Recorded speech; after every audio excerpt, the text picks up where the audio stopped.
Women have the power to transform this world. We can end crime and violence if we all agree to do one thing: share. Let's share our wisdom, share our time, share our talent, share our finances, but most of all, let's share our love. This is the Female Solution. Join me, Naima Latif, every morning, 7 a.m. to 9 a.m. Central Standard Time, as we bring you stimulating discussions about the issues affecting our lives. If you're listening online at www.blogtalkradio.com/the-female-solution, click the blue button that says follow and get our daily topics every morning directly to your email and your smartphone. Hi, I'm Naima Latif, executive producer of the Female Solution radio show. We invite you to call in 515-605-9325 and participate in this daily think tank as we examine the challenges we face and develop solutions that restore peace and harmony. We are global transformers, changing the world from the way it is to the way it should be. We are one. Wherever we live on this earth, we are one human family. On behalf of our team of radio hosts, I'd like to extend a greeting to all the members of our family, whenever or wherever you may be listening around the world. To our family in China, Ni Hao. In India, Namaste. In Japan, Konnichiwa. In Korea, Annyeonghaseyo. In Russia, Здравствуйте. In Germany, Guten Tag. In Poland, Dzień In France, Bonjour. In Spain, Hola. In Italy, Ciao. In Egypt, Asamasaka. In Ghana, Aquaba. In Nigeria, Peleo. In South Africa, Salbona. In Senegal, Nangade. In Kenya, Jambo. In Israel, Shalom. In Pakistan, Afghanistan, and Saudi Arabia, Assalamu alaikum. Greetings, and may peace be upon you all.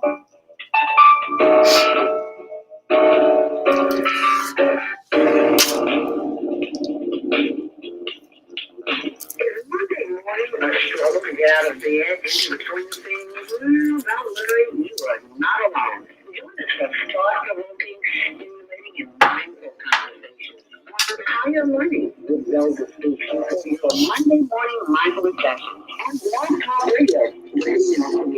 Mondays, 7:30 till 9 a.m. Be sure to ideas, thoughts, comments, and suggestions. Also, if you'd like to be a guest on the show, visit ZeldaSpeaks.com and visit your info. We'd love to have you. Experience mindfulness moments with the mindfulness stress coach, ZeldaSpeaks. And thanks for sharing the mindfulness moments into the day. Feel good, stay empowered. Stay tuned to the session of mindfulness on higher learning with ZeldaSpeaks. It's a mindful day. Thanks for listening.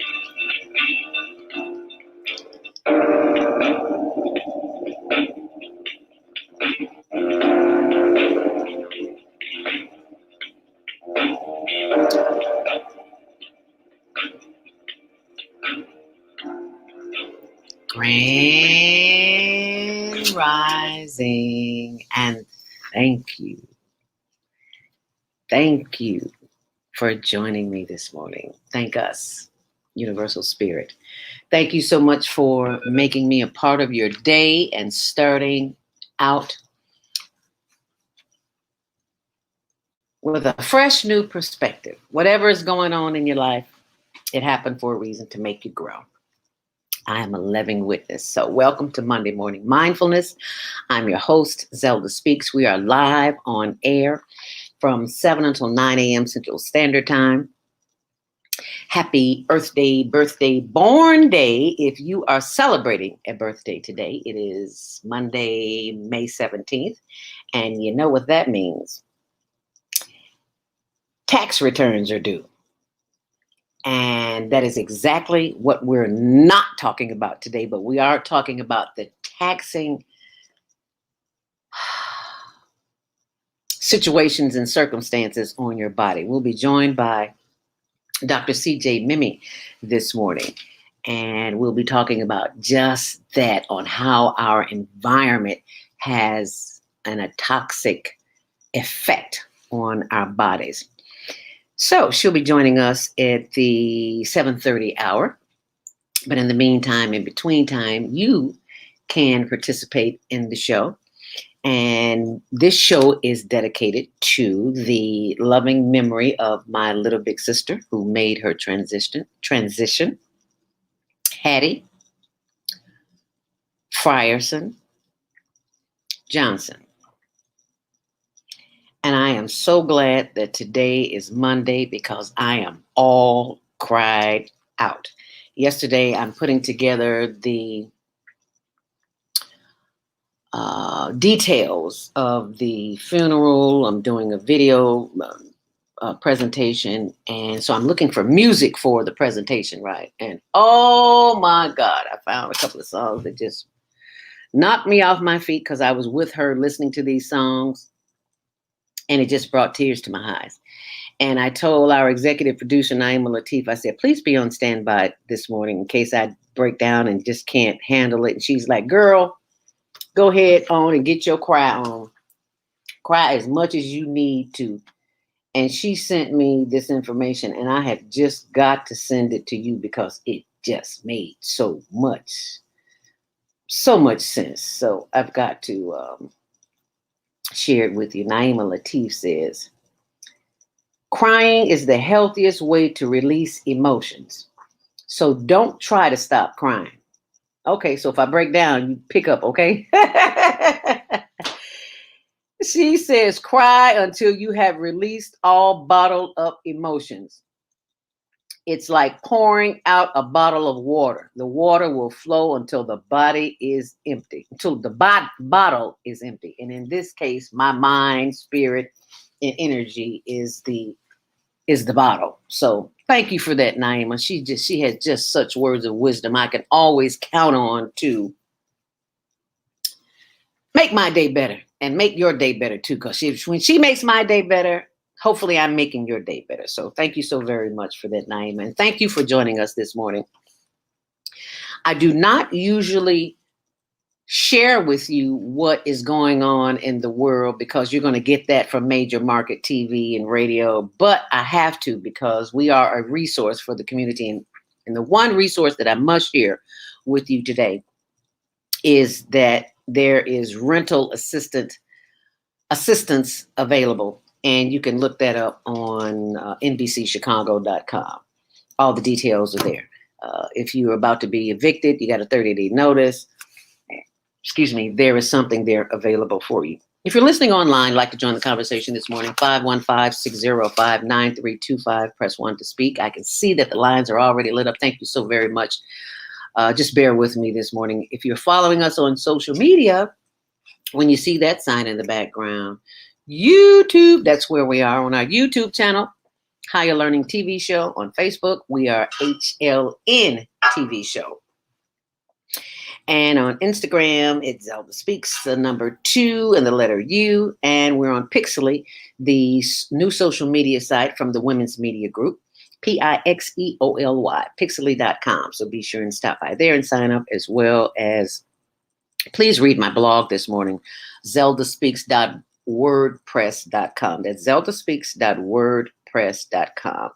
And if you are in for a natural healing, and you have pain and inflammation in the joints, like most of us who do live in the America with standard American diet, the SAD diet, standard American diet, you've eaten some processed foods, lots of them, so you probably have some issues too. So go to my site, zelda.now.site, S-I-T-E, zelda.now.site.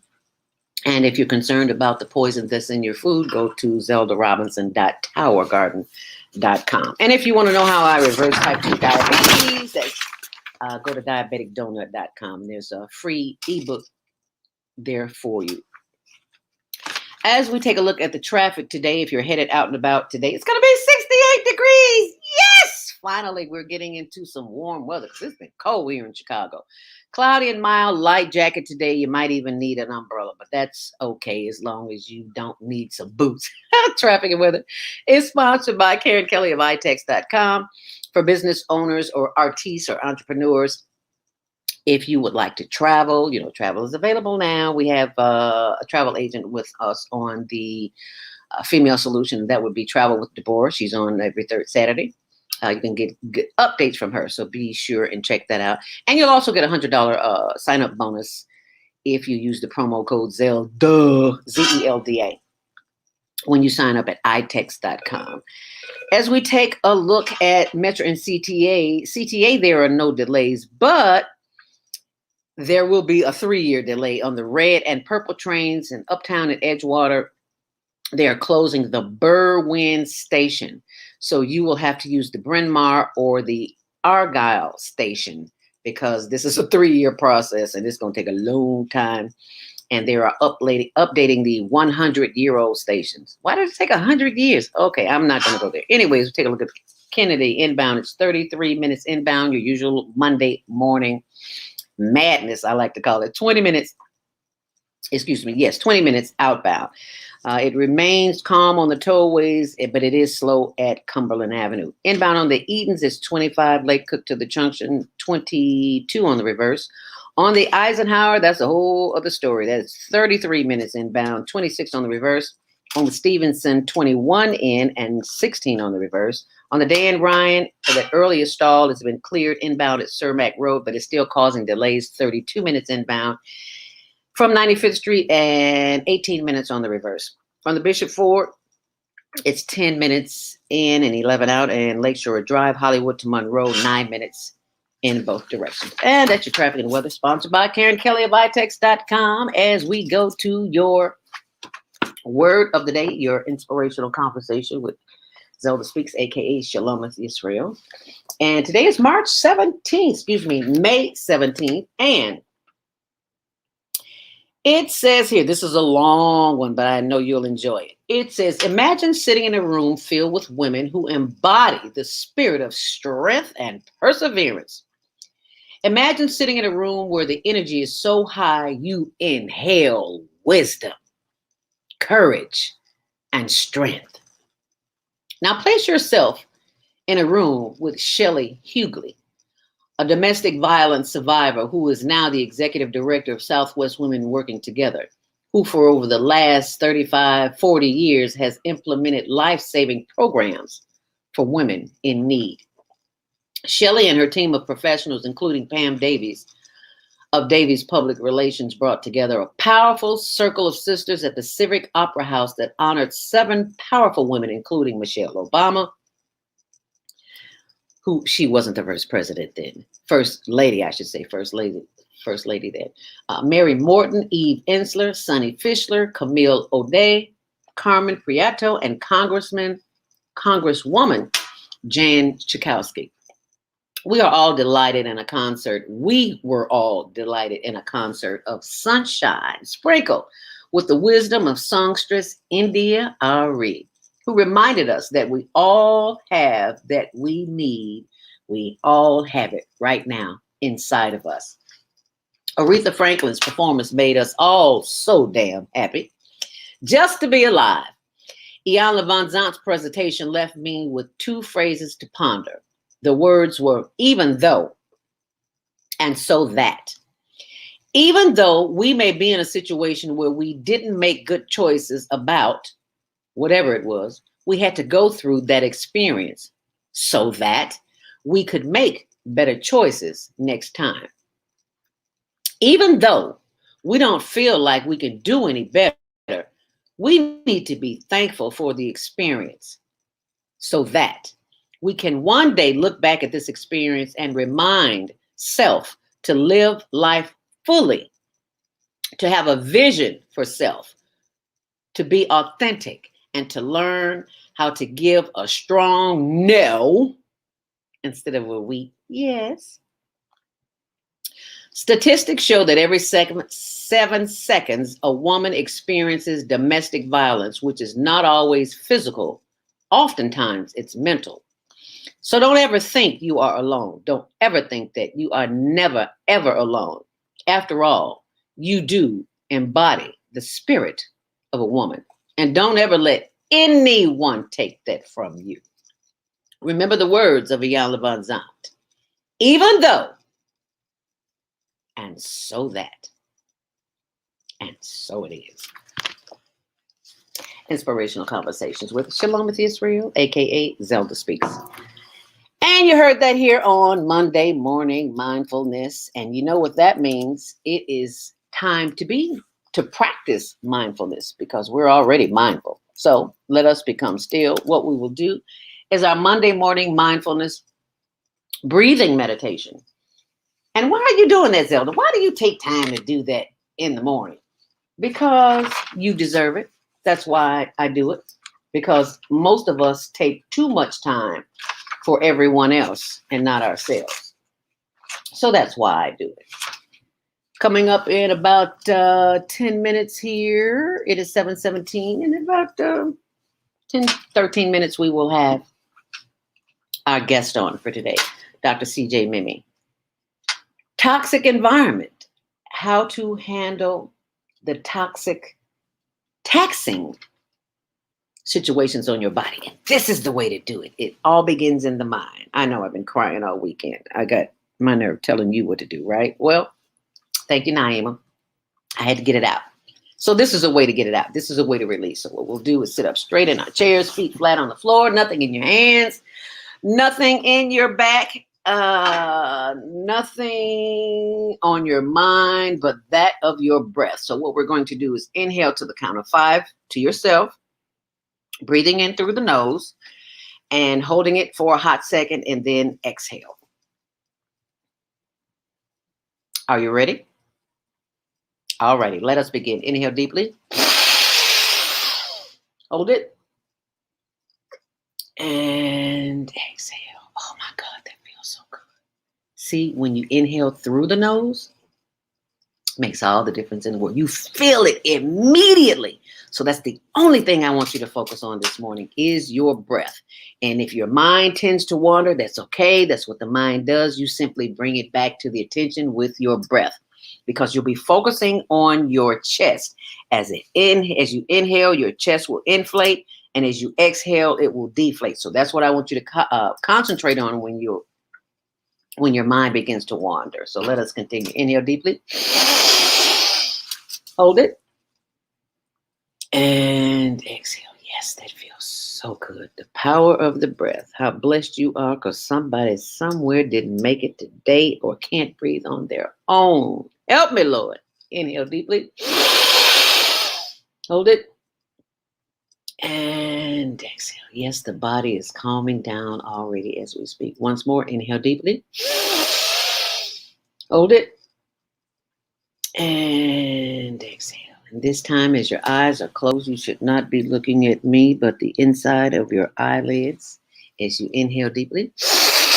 Bring all that energy up to the top of the head.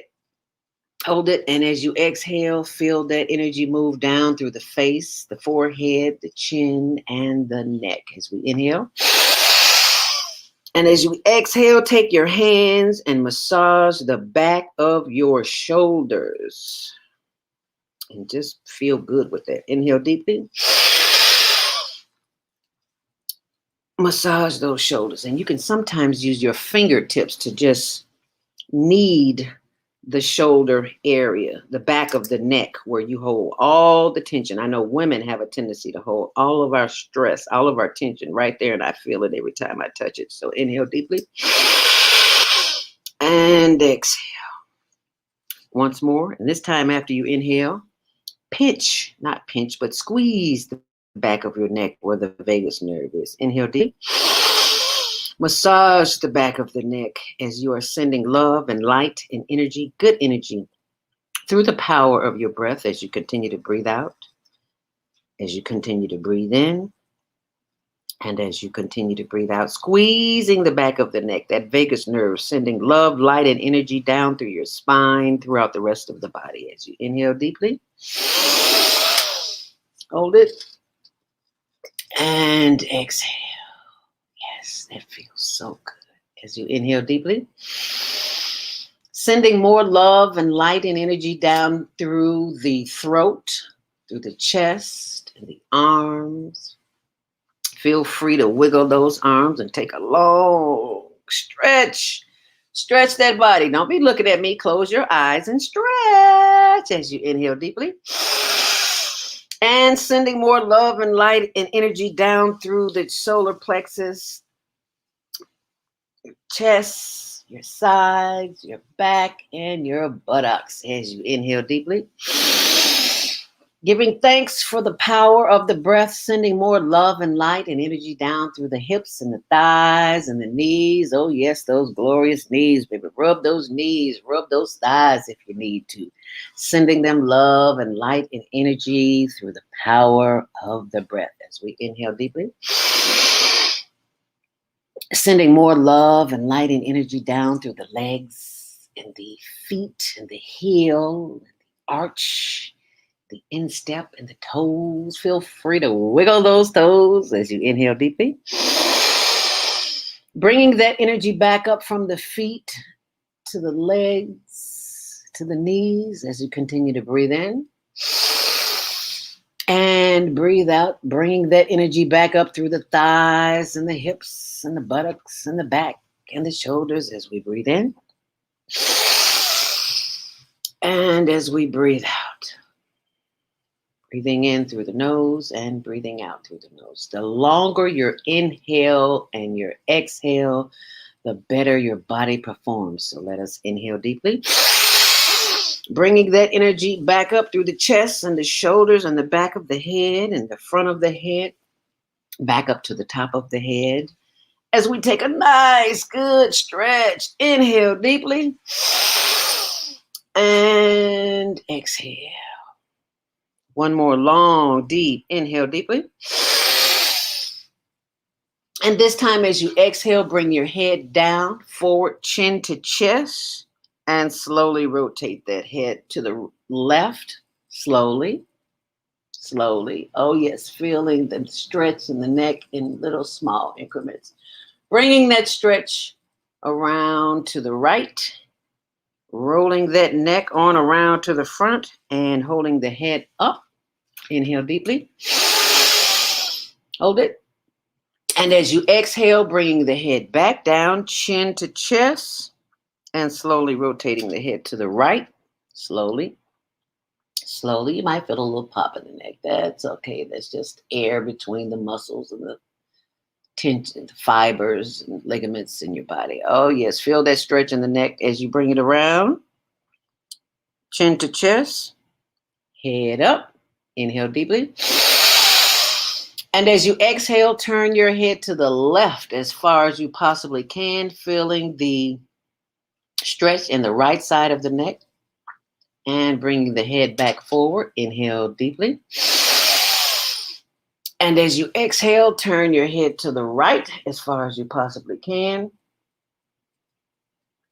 Feeling the stretch in the left of the neck and bringing the head back front and center. Inhale deeply. And exhale. And just continue to breathe in and breathe out, giving thanks for the power of the breath. Because someone somewhere didn't make it today, and you are one of the ones who did. Aren't you special? So special that you can continue to breathe in.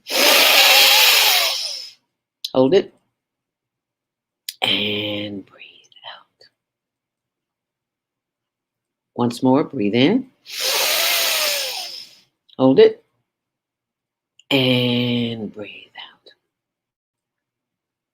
As you continue to breathe in and breathe out on your own through your nose, giving thanks for the power of the breath, knowing that you are always at the right place at the right time, knowing, trusting, believing. As you breathe in, trusting that all the decisions that you make today will come from a place of love and not hate and not fear. Inhale deeply. And as you exhale, knowing that the decisions that you make are the right decisions for this moment in this time, because the decisions can change in an instant. And give thanks for the power of the decisions that you make, knowing that you are doing the best you can with the best that you have. And that which you don't have, that you might think you need, you give thanks that you are connected to the one source, the divine energy that is always ever present and knows what is best for you in each and every situation. As we continue to breathe in, we give thanks for this power of this breath today, knowing that each breath that we breathe in, we have been given a chance to make it right, to do what needs to be done on our behalf, because the breath that we breathe in is not our own. What? Inhale deeply. We are breathing the life force of those who came before us to make our way strong, because as they try to get rid of us, we simply breathe in and breathe out. And we give thanks for the power of the breath that takes us to a place of peace and compassion and overstanding, knowing that the ancestors that are always with us, guiding us, directing us, even when we are unsure of ourselves. We give thanks for those who have gone before us and made our way possible. We give thanks for the power of the breath as we breathe in. Hold it. And as we breathe out, and just sit with that breath and marinate in the love and the light and the sunshine of that breath that is in your body as you breathe in and as you breathe out. Giving thanks for the throat and the air that is allowed through the throat as we breathe in and breathe out. Inhale deeply. As we give thanks for the power of the breath that continues to flow down through our heart, liver, and lungs, we give thanks for all of the organs in our bodies, the tissues, the ligaments, the muscles, the fibers, and the trillions of cells that are continuing to grow in a way that is productive to our health. We give thanks that all these systems, the digestive system, the food that we eat, the assimilation system, as it digests in our bodies, giving us the nutrients and the power and the energy that we need. And last but not least, we give thanks for the elimination system. And I know some of you who are listening to my voice are constipated this morning. All you need is some fiber. Google it. You'll find it. It's there. The information is waiting for you, just like the connection to the ancestors. They're always with us. The question is, are you listening? And as you listen to this, as your last long, deep breath, inhale deeply. And exhale. Marinating in that breath and giving thanks for the power of it. That the fact that you are here today means that you have more work to do. Your assignment on planet Earth is not complete. So the question is, are you willing to do the work to make your day and the days of those around you a better place to be? And that is your Monday morning mindfulness meditation. And I hope you enjoyed it. And please be sure and practice this. It doesn't take 5 minutes. It can take 5 seconds, because when somebody is all up in your space and you don't need them there, you simply breathe in. Take a deep breath. That's the first thing. And they will look at you like you have lost your mind. And it's okay. Because if you got a little funk on your breath, a little stank, you forgot to brush your teeth, or your breath just stinks naturally, blow out through your nose. Don't blow out through your nose. Blow out through your mouth. I promise you that they will back up off you because that foul breath will run them away. So that's just a little bit of what you can experience, and you can experience more when you go to my YouTube channel, which is ZeldaSpeaks. Actually, I have two, ZeldaSpeaks and ZeldaSpeaks Mindfulness. It is 7:30, and you know what that means? Monday morning mindfulness meditation has come to a close, and it's time for our first commercial break. But let me remind you that tomorrow, it is the Tuesday. It is self-care with Jody Susan, who will be telling us some very important information that we need to know. And what I need you to do is, while we're in commercial break, is to text somebody, call somebody, and let them know that Dr. C.J. Mimee is with us, and she will be on with us right after the 7:30 break. And you can enjoy her, and I will bring her on. But first, I need to remind you that Wednesday, it's Naima Latif, Repairing Family Relationships. And Brother Hamid, I know I'm getting his name wrong, so I'll just say Naima Latif. Thursday is, if you look at it, Zelda, you'll be able to tell them. Thursday is the Women's Roundtable, and Friday is Health and Wellness with Rihanna. Saturday's rotating hosts. First Saturday, Nonviolent Communication with Jana, our London correspondent over in the UK. And second Saturday, the Black Taboo with Love, Joy, and Powers. Third Saturday, Travel with Deborah. And the fourth Saturday, Wisdom with Mama D. And don't forget about Sunday. Sunday evenings, we are not on in the morning. We are on in the afternoon, 12 noon until 2 p.m. And on Sunday evening, did I say Saturday? 12 until 2. And on Sunday evening, 7 until 9 p.m. Okay, so stay close. Text somebody and let them know Dr. C.J. Mimee's on, and we'll be right back. So stay close. What if you could live to be 120 years old and remain active, healthy, alert, and vibrant? Our bodies are made up of cells that are constantly rejuvenating. So if we take proper care of ourselves, we can literally defy aging. Join us every Tuesday from 7 a.m. to 9 a.m. Central Standard Time to learn about self-care from Susan Essentials on the Female Solutions Blog Talk Radio Show. Learn how to help your body and your cells feel rejuvenated each day through proper nutrition, sleep, frequency medicine, and many unconventional methods of self-care. I'm Jody Susan. Join me and my amazing guests by calling in at 515-605-9325 and press 1 to speak. We'll help you achieve a breakthrough in your health today. Hi, I'm Dr. CJ of Valona Health, where we combine orthopedic manual therapy and neuroscience to treat the whole person. Health tip for the day is keep it moving.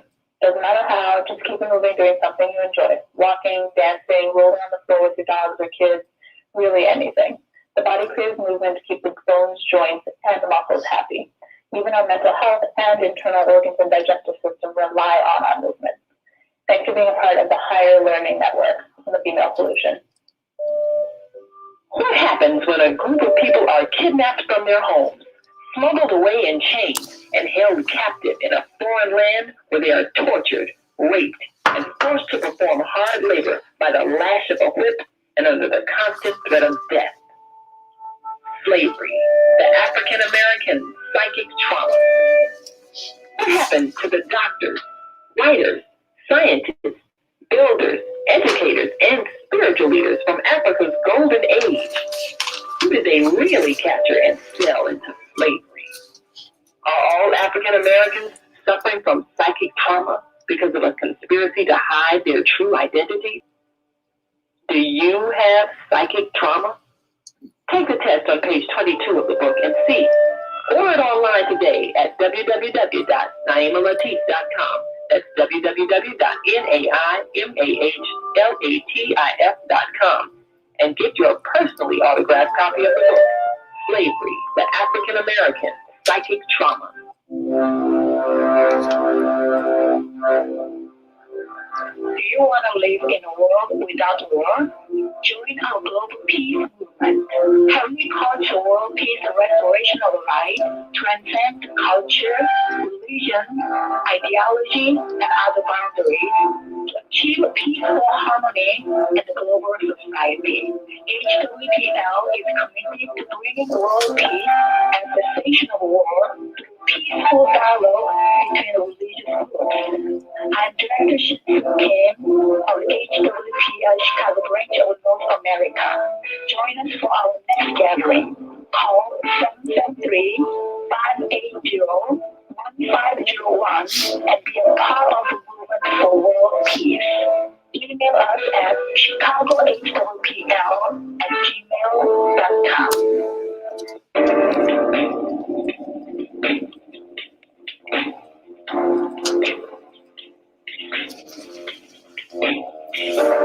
Grand Rising, and thank you for joining us back here on The Female Solution. I'm your host, ZeldaSpeaks, and I am joined today by our lovely guest, and that would be our sign language interpreter, Mary Shelton from Fuquay, North Carolina, author of Good morning. My book Silence Isn't Golden, correct. Yes. which is the story of It's the story of my brother being stolen at birth, but also you were talking about you had someone on your show that fixes family relationships. My daughter divorced me over 30 years ago. So that's one of the stories. With other stories, I've been robbed, I've been kidnapped, I've been sexually abused along with my mom. But that's other stories in the book. So read it on Amazon.com. But wow. I need to talk with your other professional there. Okay. Maybe to fix that with my only daughter and my Mm. only grandson. Okay. Well, we are right on time. Thank you so much for joining us this morning. We are joined by our quarterly contributor, and that would be Dr. C.J. Mimee. By Lona Mimee. How do you pronounce that? Mimee. Mimee. Mm-hmm. Joined by Dr. Mimee. Dr. C.J. Mimee. Welcome, Dr. Mimee. Thank you so much for joining us this morning. Grand Rising. It's so nice to see you again. Yes, always wonderful to see your lovely face this morning. I am so excited because I can finally stop crying. I can have some happy people around me. Everybody's been sad over the past week. My sister, Hattie Frierson Johnson, made her transition, and it was, we knew it was coming, but you're just never ready. So I've been crying, boo-hooing my eyes out every day. So I'm just happy to be around somebody that's not crying, who has some good news for us today. So thank you so much. Thank you for having me. I'm so sorry for your loss. Well, I'm learning to look at it, Dr. Mimee, as not a loss, but a lesson. And that lesson is how to treat ourselves better. And that's the topic of today. Taxing, since it's taxes are due today, taxing effects on the body and how we can not stop it. You can't ever stop it, but you can detour it. How about that? Is that a good word, Dr. Mimee? Oh, I like that. Yeah. Detour. Okay. We can send it in another direction. I know the breath is one direction when you breathe in. And when you breathe out, sometimes your breath might not smell bad. So when you breathe out, they may not back up. So yeah, you can give them another way to do it. one of the things that I've discovered, Dr. CJ, and I will appreciate your comment on that, is that the power of water. We need as much water in our bodies as we can possibly have. And that is one of the issues that my sister had. She hates water. And I used to tell her all the time, girl, put some lemon in the water, put some kiwi in the water, put some orange in it, put something in the water. Just drink some water. So as a result of her living 60 plus years, that was just one of the complications. One of the ailments, I should say, that she had was because that was a taxing effect on her body, that she had very little water. And I say that not to blame her or shame her name, but to awaken us as a culture of people who are addicted to sugar. And sugar coming in the form of drinks, pops, anything other than water. Has that been your experience with your patients, Dr. Mimee? You know, it's funny you bring up water to start, because while I was having my breakfast this morning, I thought to myself, okay, how do I describe taxing effects on the body and stress? Because stress is such a difficult thing to define. And I think you did such a good job picking out water as an example, because it's something that we take for granted, right? So the body, anything that's taxing on the body can be anything. So if we don't get enough water throughout the day, that's a stress and that's taxing, right? So if whatever the body needs, if we're not providing it with what it needs, that becomes a stress on the body. So I think you're absolutely right. It's if the body needs a certain amount of water, and that's going to change depending on the person, right? Depending on how active you are, how your system is. I mean, there's recommendations on how much water you should drink. But if you're not giving your body what it needs, and that becomes a stress, right? As a general rule.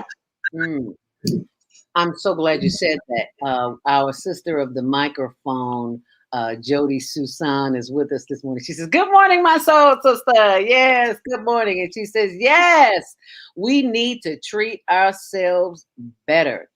Dexter says, can you say happy birthday to my friend Nigger? Yes, Dexter. Happy birthday to ya. Happy birthday to ya. Happy birthday.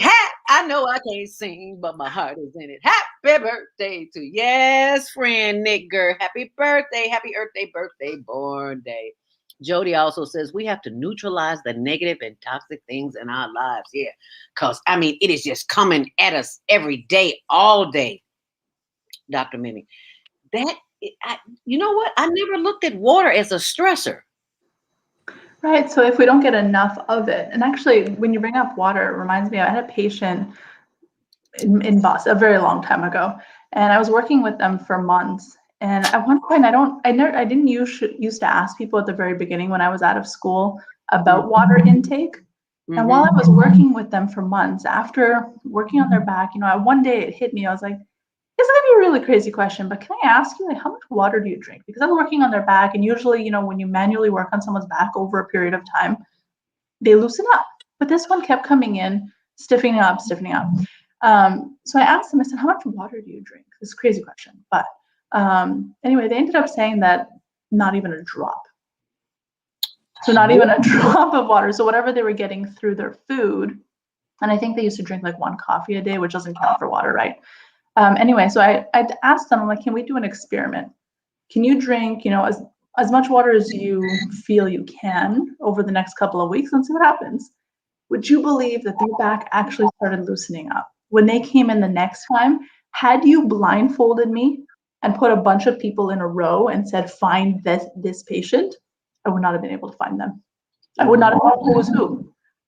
That's how that was a dramatic difference on what water can do in terms of like your tissue, joint mobility and tissue extensibility. Wow. What's the word? Tissue? Extensibility. So just like your flexibility of how your body moves. Okay. Tissue sensibility. And what was the other term you used? Like joint mobility. Joint mobility. Yes. Yeah. During the morning meditation, I'm always saying, rub those knees. Yeah. Joint mobility. That's another reason why I drink so much water. My body is telling me you need water. Jody Susan says a lot of people don't like water because of the metallic taste. Filtering the water is critical. And Jody, at some point, I hope you'll call in and share with us how that filtering process can work. She says we have to neutralize the negative and toxic things in our lives. Yes, you got that right. We have got to get all the toxic stuff out, because more toxic in, body's going, the vibration, the energy is going down, down. I told you that's why I'm so happy to see you this morning. I'm happy to see you. Yeah, I'm happy to see. I'm happy to see, period. You know, 'cause somebody somewhere can't see, need glasses and can't see. Our environment is so toxic. I'm sorry, I forgot to open the lines up this morning. I'm so busy talking. 515-605-9325. Press 1 to speak if you'd like to join the conversation this morning. Our guest is Dr. CJ Mimmee of Valona Health. And the lady you see doing the hand motions, that is our very own Mary Shelton, sign language interpreter from Fuquay, North Carolina. You can also join us on social media, facebook.com, HLN TV show, and our YouTube channel, Higher Learning TV show. So how can we make our environment less toxic, Dr. CJ? Oh, that's a question. So in physical therapy, right, in clinic, we talk about all of the factors that go into physical health. Your environment, it's interesting, right? Because right now we spend so much time the last year and a half, but who's counting, right? We've been spending sitting. And I think one of the ways to improve our environments is make sure that we're continuing to move and have different options for how we have to be on our screens, right? So whether it's sitting, standing, if you're able to get, I don't like to ask people to buy things, but if you can and you have something like this at home, they have these little pedals that you can put underneath your desk. It almost looks like a mini bike. And it's literally just the little pedals that you attach onto, has little cords that attach onto the feet of the chair. So you can continue pedaling while you're on your screen while you're sitting. So, that's another way to keep moving, right? So if we're thinking of an environment, any kind of a small adjustments that you can make to make sure that the body gets what it needs while you're still doing what you need to be doing. Because we can't change our livelihoods, right? If we have to be on Zoom, then we have to be on Zoom. Okay. Wow. I never thought of that. Right? Yeah, I could be moving here. Just moving. Yeah. Like Naeem and I would do the higher learning hip roll. So now you can do it with your feet too. Yeah, that's a smart move. I didn't think about that. Yeah, thank you for that, Dr. Mimmee. Appreciate that. Movement is key, and it doesn't matter how you move. It does, but it's important that you do move, because with homeschooling, working from home can be pretty toxic right about now, can it not? Definitely. Some movement is better than no movement, right? So however you enjoy moving, and that's something that I've started. I think language is very important. So that's something I've started talking about with patients, is not so much stress management, because stress is so hard to define, but more trying to find out what is soul giving for a patient. So instead of thinking stress management, because it puts a focus and emphasis on stress, trying to figure out what is soul giving, which is a lot more individual to the person, right? So it's, I don't know, maybe you mentioned water, right? So when you said water, I thought, okay, drinking water, but then I thought, but sitting by the water, or listening to the sound of water, when it's raining, being able to open the window, these kinds of things, right? So that, to me, that's soul giving. So spending time by the water or spending time listening to the sounds of water can be soul giving. But it can also be dancing, it could be singing, it could be, cuddling with your pet, it could be anything. I am so glad you said that, Dr. Mimmee, because a week or two ago, we had the first ever higher learning stress relief spa experience, virtual spa experience. And I will invite you to the next one. And because it reminded me that when you talked about water, just listening to water, the sound of water, because I listen to the ocean waves at night as I sleep. Oh, beautiful. Well. Yeah, as well as the 432 hertz vibrations, and they're all on YouTube. You can go look them up. There's thousands of them, but there's a couple that I listen to, and it just puts you in such a state of mind, a relaxing state of mind where you can fall asleep. And that's one of the things that we shared in the higher learning virtual spa experience. So I definitely want you on that because you said, I love what you said about stress management because we talk about stress management and you talked about soul giving. Can you expound on that a little more? Yeah, so it's whatever makes somebody feel alive, right? So if, Mm. I can give some personal examples, and I guess I can talk about some other examples that I've heard too. I mean, I enjoy, not that I do a lot of driving these days anyway, but driving on the highway with the music blaring, Mm. right? Like that kind of, it's something that just makes you feel like, yes, like right here, something that draws you back to the right here, the right now. Because, and somebody who described it ages ago of, problems don't necessarily live in the right here, right now. It's either they're in the future or they're in the past. Ah. So soul giving, whatever like brings you back immediately to this present moment. That could be sitting and reading a book. It could be having your absolute favorite cup of tea.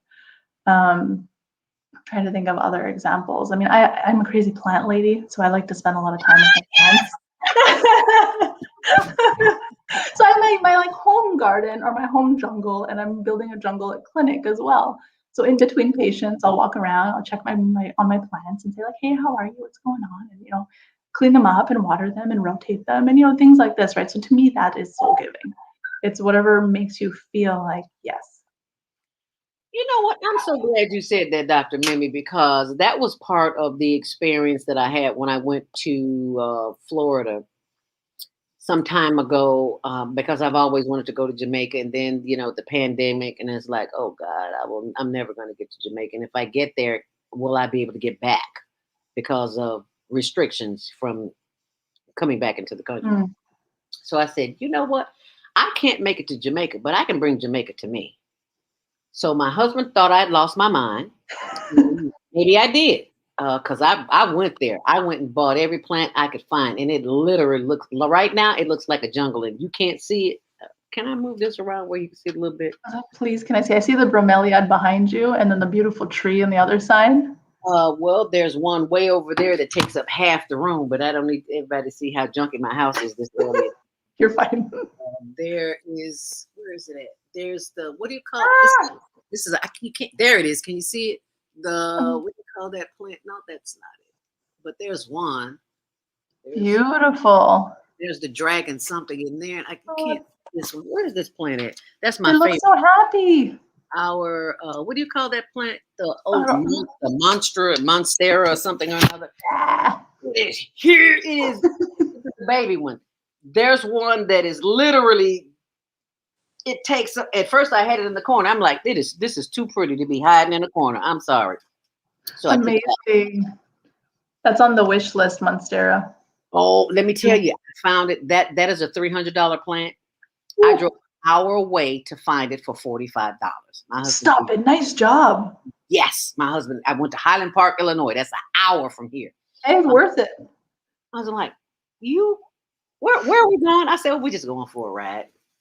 I pull up in this man's house, and I'm texting him at every stoplight saying, please be outside. And I get to his house, he's outside, and my husband's like, I thought you said we were just going for a ride. Where we going? And who is this man? I don't know him. I said, baby, I just came to get a plant. Oh, okay, that's what you need me for. That's amazing. Long story short, I come home and it's like the plants are speaking to me. And I'm so glad you said rotate, because plants speak to you. They actually, and you have to be quiet to hear it. You cannot hear nature speaking to you. Long story short, I got all these plants to bring Jamaica to me in his. I think it's better than Jamaica because I can come here and I can listen. I turn my water on, my little stream on the computer. I hear the water. Right. And it brings me such a peace. Things come to me, Dr. CJ. Things come to me when I'm sitting here and I'm quiet. And it's like, oh, and it's not like I'm looking for an answer, but they just come Because I'm quiet. I love that. Can't hear. You can't hear when you're not, when you're in nature and you're quiet and you're just listening. No headphones. Just listening. You'll hear birds. You'll hear crickets. You'll hear the little things flying around, because I got more gnats now than I ever had. And it's such a peaceful environment. That's one of the taxing effects that it's a good effect. It's not a taxing effect. It's a good effect on the body. So that's one of the things that I always say, please get out in nature. I love that. I actually had two patients that were in interior design, and they were saying that for every 1,000 square feet, we're supposed to have 12 plants. Really? Yeah, I thought that was interesting. They were talking about, every feet? 1,000 square feet, 12 plants minimum. Wow. Every 1,000 square feet. How many plants? One plant? 12. Oh, whoa, 12 plants minimum. Wow.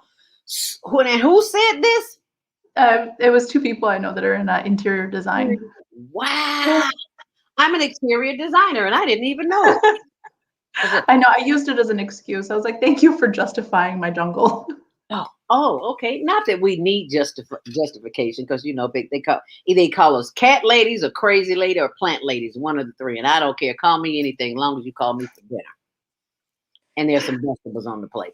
Oh Lord, I get beside myself sometimes. 515-605-9325. Press 1 to speak. What's your experience? I want to know. What do you think about that? What do you think about every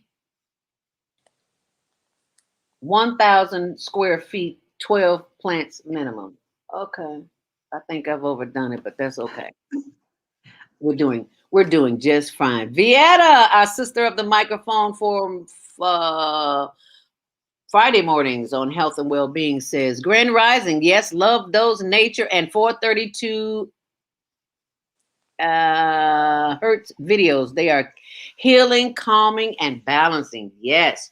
And in case you don't know what she's talking about, when I just said the 432, go to YouTube, type in 432 hertz, and see what pops up.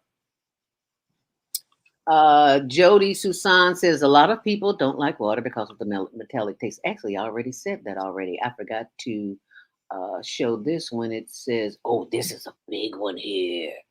This is a big one here. This is a big one. Coffee dehydrates the body. And what do we see every day, all day? People walking around with cups of coffee, and they don't know the detriment that they're doing to themselves. So how do we fix that, Dr. CJ? Give them tea. Give them tea. Oh, no, give them water. You wonder how many people are walking around with water in a cup. Nope, they got their little cup. If it's not Starbucks, it's somebody's Dunkin' Donut or somebody's something.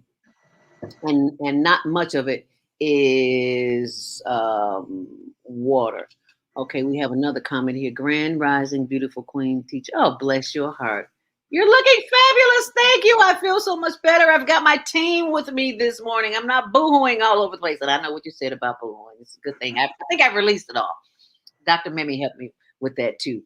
So based on 12 plants per 1,000 square feet, that's like one plant every 83.3 square. She broke it down. Okay, Miss Naima. Yes, ma'am. That's why you're the executive producer of Female Solution. Thank you so very much. Appreciate that. If you want to join the conversation this morning, we'd love to have you. 515-605-9325. Press 1 to speak.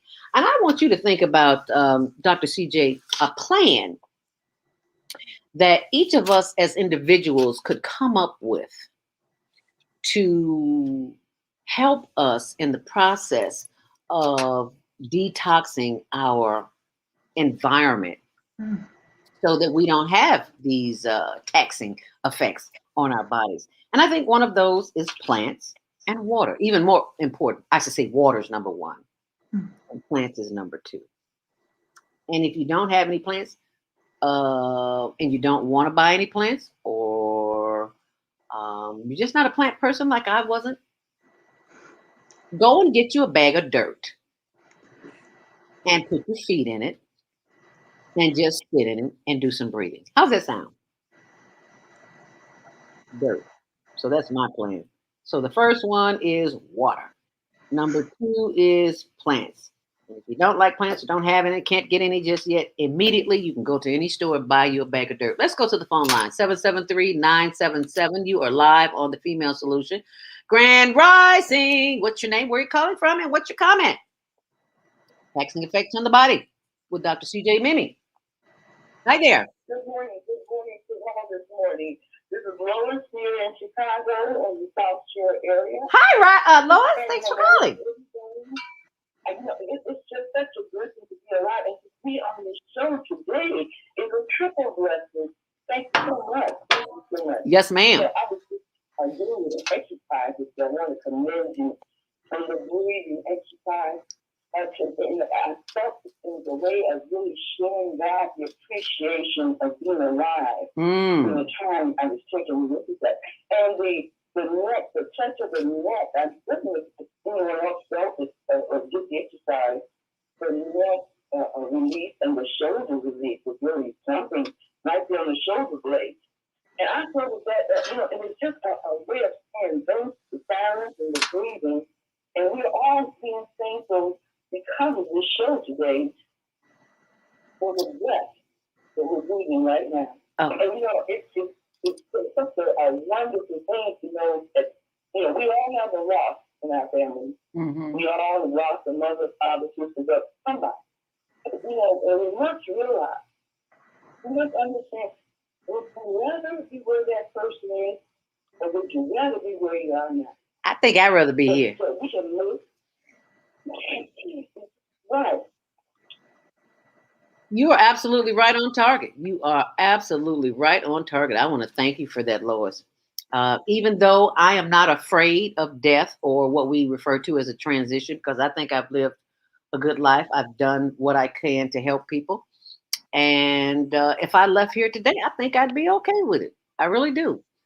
And And we all must go. We all yes. must go one day. But with your kindness, God has allowed you to allow all of us to realize this breath that we're breathing, that we have to appreciate it. We have to get the plants. We have to get the water. The exercise that you gave, all those things should be included. But God allowed you to pick it for all of us today to let us know. And to have the doctors to confirm it. Congratulations to all of our hosts and our guests today. It's really a blessing. It's a blessing today to be on your story. Thank you so much for the time. That bless you all, and I love you. Oh, baby, love you too. Thank you so much for calling in. That's Lois from Chicago. Thank you, Lois. And thank all of you who are listening now. If you'd like to join the conversation, 515-605-9325, press 1 to speak. And we're going to go to a quick commercial break with Dr. CJ Mimee, and we'll be right back. So stay close. Hi, I'm Dr. CJ of Valona Health, where we combine orthopedic manual therapy and neuroscience to treat the whole person. Health tip for the day is keep it moving. Doesn't matter how, just keep it moving doing something you enjoy. Walking, dancing, rolling on the floor with your dogs or kids, really anything. The body craves movement to keep its bones, joints, and muscles happy. Even our mental health and internal organs and digestive system rely on our movement. Thank you for being part of the Higher Learning Network and the Female Solution. That's our own Dr. CJ Mimee. Hi, I'm Naima Latif. Join me and my co-host Kareem Hamid every Wednesday morning, 7 a.m. to 9 a.m. on the Female Solution Radio Show as we explore that relationship that is the foundation for our society, the relationship between men and women, husbands and wives. Join our discussion as we seek to repair broken family ties and rebuild our community. Listen online at www.blogtalkradio.com/the-female-solution. Call in and comment 515-205-9325. Press 1 to speak to our host. Or you can join us live on Facebook at www.facebook.com/the-female-solution. Oh man, gotta set the monthly sun bill today. This sunlight is really expensive, especially during the season. I'll probably have to work overtime to pay it. Well, you better pay it on time. We don't want the sun to go out and we're sitting up here all day in the dark. Wouldn't it be terrible if God charged us for sunlight? Well, thank God, the light and heat from the sun is free. So why are we paying such high bills for the energy we use in our homes? Because we don't know how to use solar energy, the free energy from the sun. You can convert your regular home to a solar energy home and save tremendously on your electric bill. Take a look at your electric bill. Wouldn't you like to reduce or possibly even eliminate that cost altogether? Let one of our solar consultants show you how. Call today, 312-849-3456, and schedule a free consultation. That's 312-849-3456.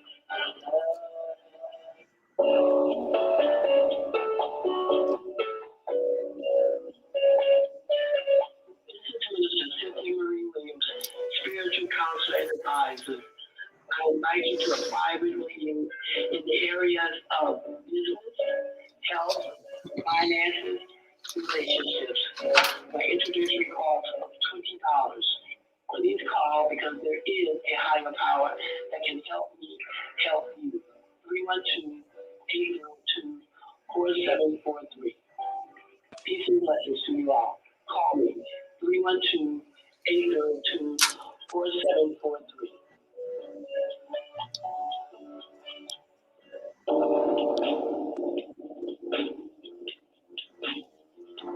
Grand Rising, and thank you for joining us back here on the Female Solution. That was the voice of Minister, our sister of the microphone,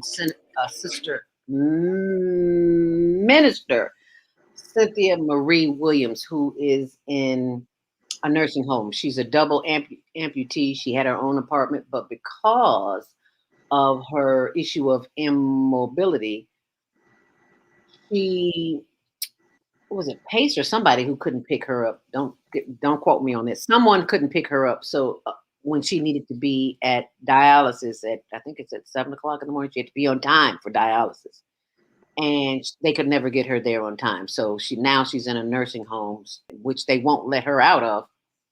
So she's having an issue with that. So let us keep her in our prayer, as well as Mama AZ, another one of our regular listeners who is also having some health challenges. We are praying for all of those who are living in a toxic environment. And I say a toxic environment as in an environment that you do not want to be in. I think that's toxic.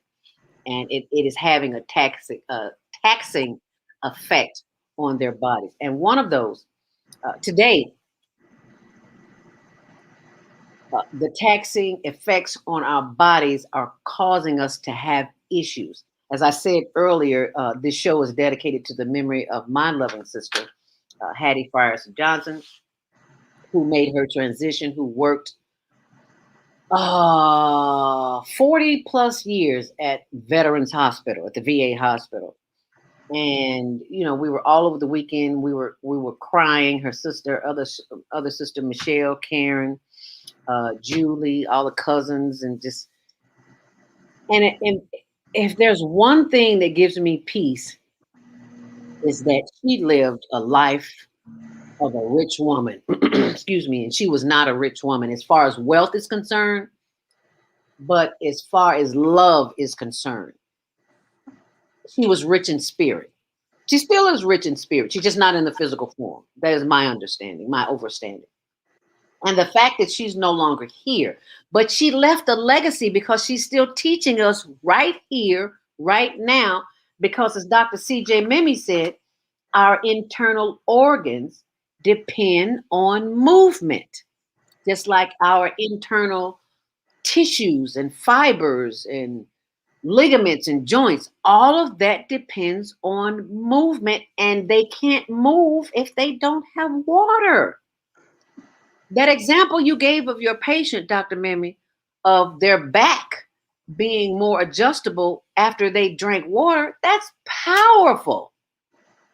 Who knew that our inner organs needed water to move, to breathe, to be flexible? Who knew? So thank you for that.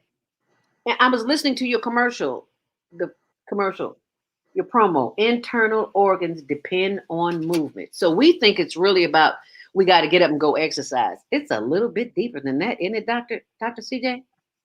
Any kind of movement. So just honestly, even if it's sitting at your desk, I mean, in physical therapy, although I have all the equipment in clinic, my recommendations are for things that don't require any equipment, don't have to get down on the floor and make a special space in your house or buy specific things.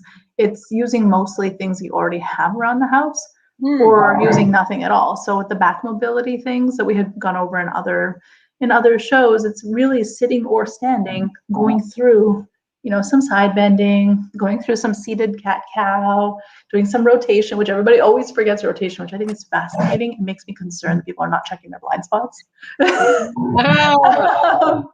So just going through movement while you're sitting or standing, right? So it doesn't require equipment. It doesn't make you have to change what you're currently doing, because if you're already sitting on Zoom and you don't care what you look like, you can do it there. Or if you can turn your camera off, you can turn your camera off briefly and get some movement in and turn it back on. Pretend it was an internet blip. Or if you're cooking and you're standing for a long period of time and your back gets cranky because you're standing for a long period of time, then while you're waiting for onions and garlic or whatever to soften, go through your movements. Right, so it's that kind of stuff. So when we talk about soul giving and incorporating things into the daily routine that can be helpful for your health, it's not setting aside separate time. Like it's very cute. Sometimes people come in and they're like, I just need a 30-minute routine that I will do every day. I promise I'm always gonna do it. I'm like, that's really sweet. It's very cute, but nobody's gonna do that. Because what's gonna happen is at the end of the day, you're gonna be lying there in bed or wherever. You're gonna say, I'm so tired. I only really have 3 to 5 minutes worth of energy, and I have this 30-minute routine I have to do. So instead of doing something out of that 30-minute routine, they're going to say, you know what, I will start tomorrow. I will start tomorrow. So my idea, instead of doing a specific routine where you have to start and finish it, incorporating things into your daily life, right? So the sitting and standing movement we just talked about. If you're standing waiting for your coffee, maybe you go up and down on your toes a bunch of times. If you have to go up and down the stairs, maybe you do that an extra time. Just some kind of movement, right? And the same thing with if we're talking about the soul giving activities or things, something that makes you feel alive, incorporating those also into your daily routine, right? So if you're cooking and you really love music, like music is soul giving to you, maybe you put on music while you're cooking, right? So it's not setting aside separate time to do to listen to your music and to sing. It's and the other neat thing too is if you attach these things to a day. I'm getting excited about it. So, I think it's easier this way too, because also if you attach things to an already existing routine that you do, then it's easier to remember. So it doesn't become a burden either, right? So if the back mobility, you attach it to breakfast, lunch, and dinner, for example, right? You do 5 of each of them, of each direction.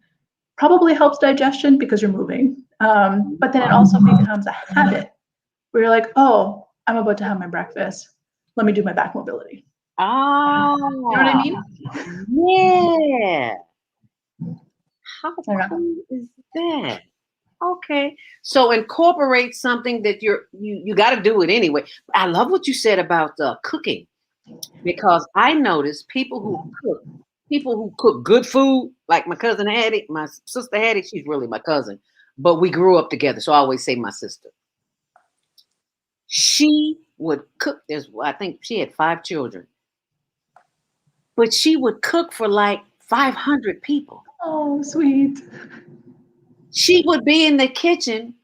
If Thanksgiving was on Thursday, she'd start cooking on Monday. She would cook for a freaking army. Do you hear me? Let me tell you how my husband says it. She would invite you. You could bring a friend, and your friend could bring a friend. And wait a minute, that's not the end. They all take a plate home. Amazing. And not a little plate. I mean, people plates were stacked up this high. They wouldn't be able to walk the next day from overeating. But she cooked so much food. She was the big mama of the family. That's another reason why. Because I don't know if you know what a Big Mama is, because I know you're from Canada, right? Yes, You know what a Big Mama is? I Okay. think, but go ahead.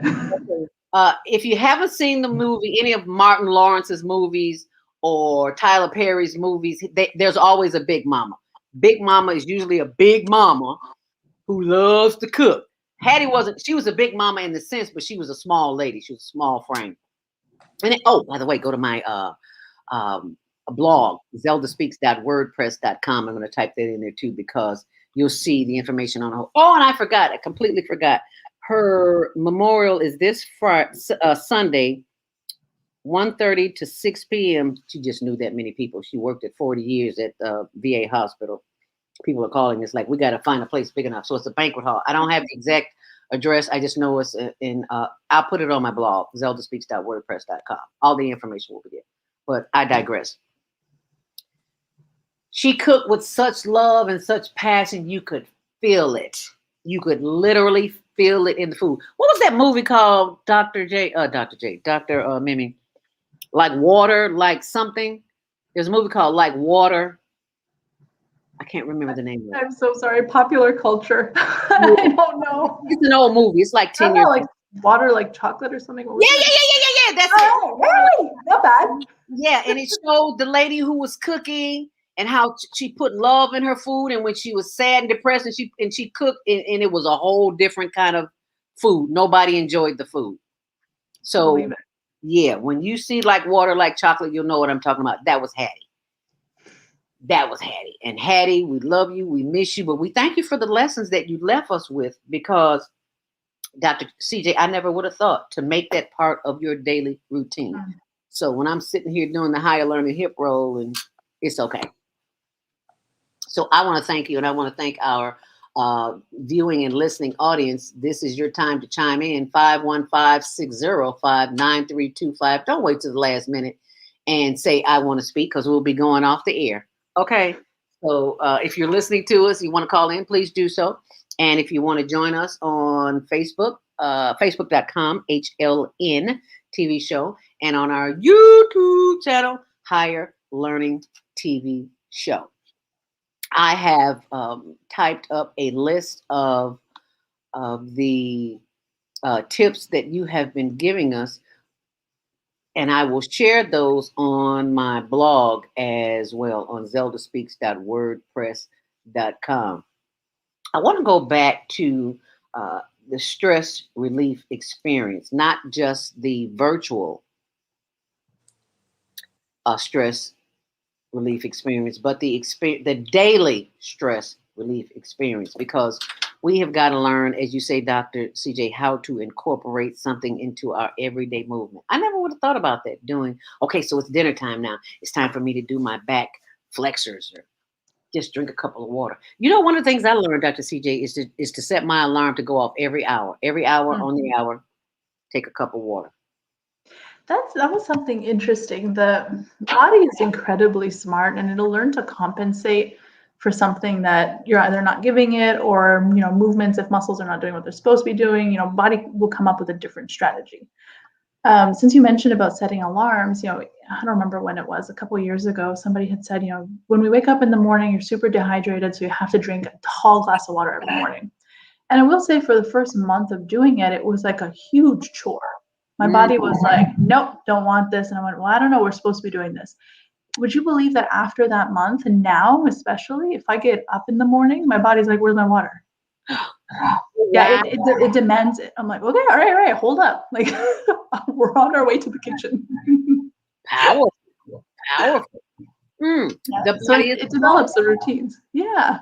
The body is smart. It knows better than you do. It's like, okay, I'm woke. Okay, you got your fun on last night, but I need some fun too. You know what? And I think that's a good way to look at it too. Is that for the body to have fun. We want to have fun mentally, but we need to have fun physically as well. And giving the body some fun. I like that. So I've got 5 tips so far. Water, number 1, is a stressor, de-stressor, I should say. Number 2 is plants. Rotate them, fill them. If you can't fill them, go out in nature and sit by a tree, as Oprah used to say. I thought she just had lost her mind talking about going to sit by a tree, until I'm sitting by a tree one day and I was directed. I'm out on my morning walk and something said, go by the tree. Something said, that's the inner voice, the inner spirit. And I went and sat by a tree, and all the issues that I had, all the answers came, and it freaked me out. I believe it. So I grabbed my pen and paper and I'm writing, right? I digress. I know I do that. But I just had to share that with you. That's why you got to get to a tree. Trees send us messages every day, all day. Plants send us messages. That's why I'm surrounded by them. Yeah, she's the crazy lady with the plants. That's okay.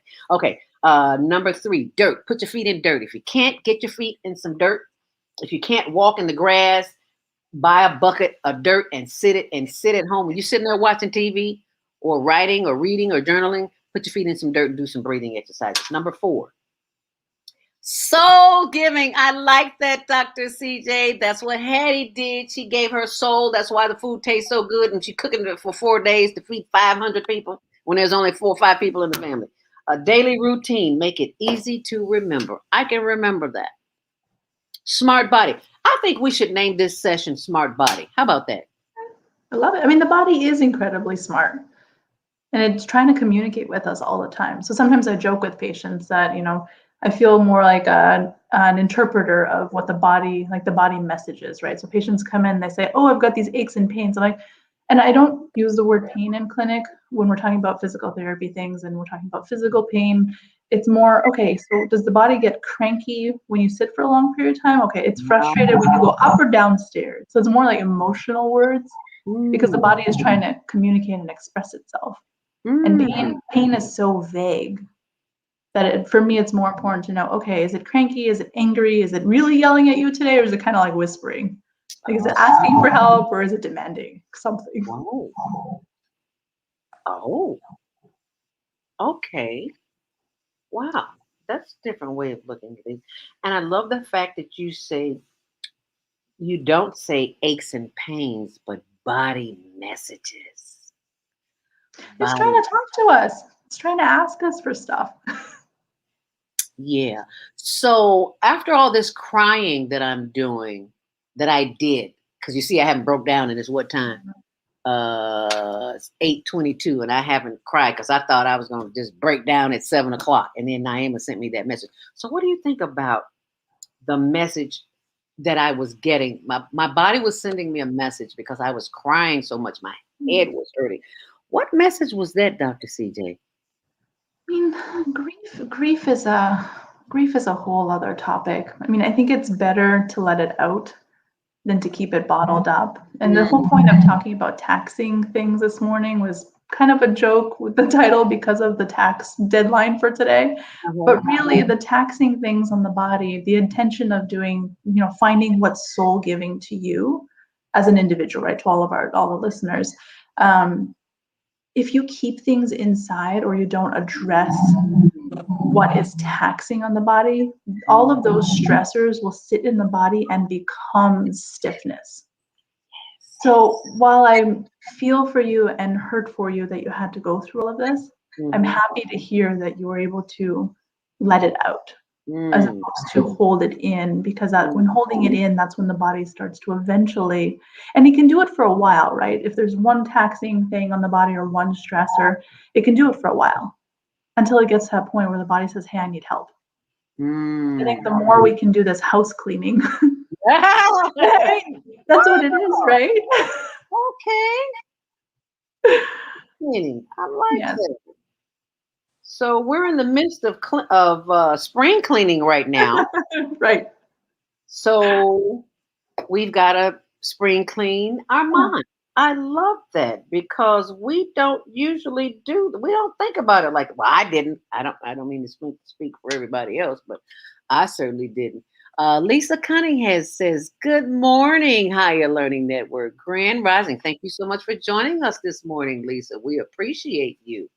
House cleaning. So we got some house cleaning to do, and we've got to go to the phone lines. We've got calls 336 350. If you'd like to call in, 515-605-9325. I see all these lines lit up. You got to press 1. Otherwise, we don't know that you want to speak. Did I just accidentally delete that person? I think I did. I am so sorry. Please call back. I'm looking here and I'm pointing here. We've got the switchboard over here. And I think I just accidentally deleted that person. So please call back. I apologize. But in the meantime, in between time, it is 8:24. We've got about 5 minutes before we go to a commercial break. I would like to for you to share with our viewing audience, our listening audience, what is it that Dr. CJ does when she has experiences, taxing experiences on the body? What does Dr. CJ Mimee do? So it's funny. I've been asked this a couple times recently, which I think is really interesting. That I will say, as a personal, because I think being in this healthcare giving environment where I'm constantly taking care of other people, my instinct is to take care of other people. So it hasn't been until it's really been a year. I don't even think it was at the you know what, it was during when the pandemic first hit. That's when I realized how intricately my mental health is related to helping other people. And it was not having that outlet to help other people that I went, hold on a minute, what do I do? So it's only been about a year or so that I've started developing these things. So I don't want the listeners to think that this has been forever and I've naturally like this, because it takes work and it takes a lot of self reflection and analyzing yourself and saying okay, what do I need? It's also helpful that my patients also tell me hey, wait a minute, what are you doing for yourself? So I've had you have the external people that also say, hey, wait a minute. So I guess my day-to-day lately has looked like, we talked about the jungle at home and the jungle at clinic. So when we talked about incorporating things you already do and adding them together with soul-giving activities. When I have my breakfast, I will go sit in the sunroom with all my plants. And instead of being on my phone, I will sit there, my phone in another room, and I will sit there with my water and my breakfast, and I will sit with my plants. And I'll take a look at them and I'll admire them. I'll say oh, you're doing so well, and then I'll rotate some of them. It's just spending time with and being present. And that's breakfast. So I'm accomplishing breakfast that I need to get done before I leave the house, but I'm also having that start of the day, which is more mindful. As one example. Can you say that a little bit louder for somebody who's in the background? Incorporate soul-giving activities into things you already do in a day. So sitting in the midst of my jungle in the morning, sitting here being quiet. Your wife is not cuckoo. This is her community. Because he says to me, don't you bring another plant in here. No, he didn't say that. But I can see the look in his face. It's like, oh, you're bringing another plant home today. Oh, okay. These are my babies. I'm sorry. 515-605-9325. Press 1 to speak. 312-849-3456. You're live on the air. Grand Rising. What's your name? Where are you calling from? This is Naima, but I have Mama AZ on the line. Go right here, Mama AZ. Oh, wonderful. Okay. Mama AZ! Yes, thank you so much. And you have my condolences. It's interesting that your sister's name Hattie. I don't want to get emotional because that's what the minister who's on the other side now in Phoenix, in South Phoenix, he had a major congregation, and he would call my mother Hattie. That's another story, and it just reminds me of where my mom is in my life and the messages that she is sharing with me. And what I really want to say is the vegetation, the trees, because I was recently in a nursing home, and that's another story. However, they placed me through the help of the ancestors and my mom and Reverend Allen. They placed me in this room that the mesquite tree could talk with me. And so one evening, I rolled the blind up, and the mesquite tree had been talking to me the whole time that I was there. And working out things for me to do what I needed to do and show me why I was really there, what was my real purpose. And I got so quiet and really, really listened to this mesquite tree and the birds and the little geckos and everybody who came around. I really heard this elder grandmother, I know it was a woman, it had to be it, just giving me so much wisdom. Again, that's another show, but I'm telling you, family, it's very important to connect yourself with nature as much as possible. And when I'm able, I'm going to go to that mesquite tree, which is just right next door. The nursing home is right next door, and give it some tobacco and water and just take a moment to listen to what the tree is downloading into my system. I've never seen anything like this. I don't know when I was that connected to a tree, but it was a mesquite tree. And look up the meaning of mesquite, the metaphysical meaning of the mesquite. I'm not going to tell you. I want you to look it up. Okay. It's very interesting. And the properties and the things that the mesquite tree is good for your body. Oh. I looked it up. Okay. Thank us. Thank Wow. you. Love you. Something's going on with my phone. I'm going to hang up, mute, and listen. Thank your guests. Thank us. All right. Thank us. Thank us. Thank us. Thank you, Mama AZ, for calling in. That's Mama AZ from Arizona. Congratulations. She is out of the was it a nursing home or hospital? But thank you so very, very much for that. Thank you.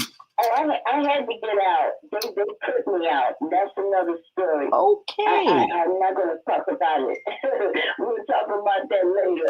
Okay. All right. Thank you. Thank you so very much. I love what you said about working on yourself, and that's part of working on yourself. Going to sit under that tree, which I had to pull this up. My monstera.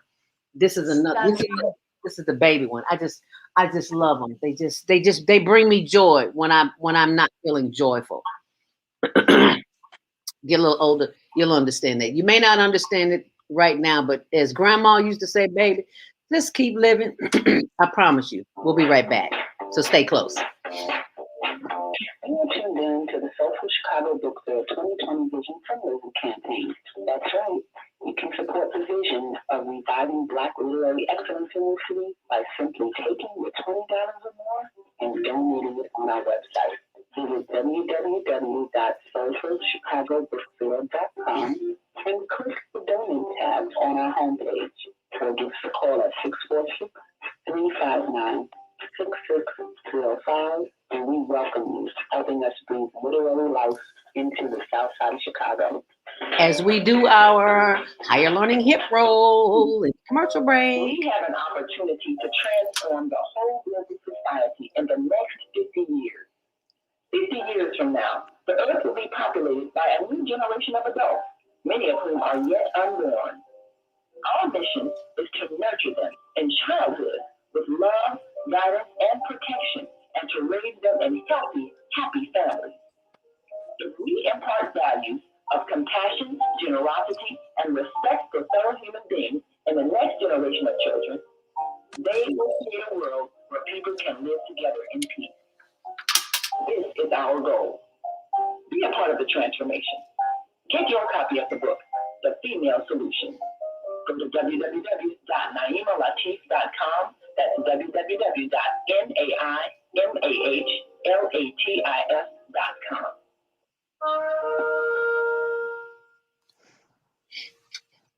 I'm Beata, your holistic life coach. These days, it's more important than ever to work on your physical, mental, emotional, and spiritual health. Are you consciously breathing deeply in stressful moments? Do you have a plan or daily routine to maintain balance in your awesome body? Are you struggling to be disciplined in your eating habits? When you partner with me, I'll help you develop a personalized health plan that works for your particular lifestyle. You can find out more about me at yourholisticlifecoach.com, where you can also review my 3-step protocol to guide you to abundant health. That's yourholisticlifecoach.com, and I'm the author.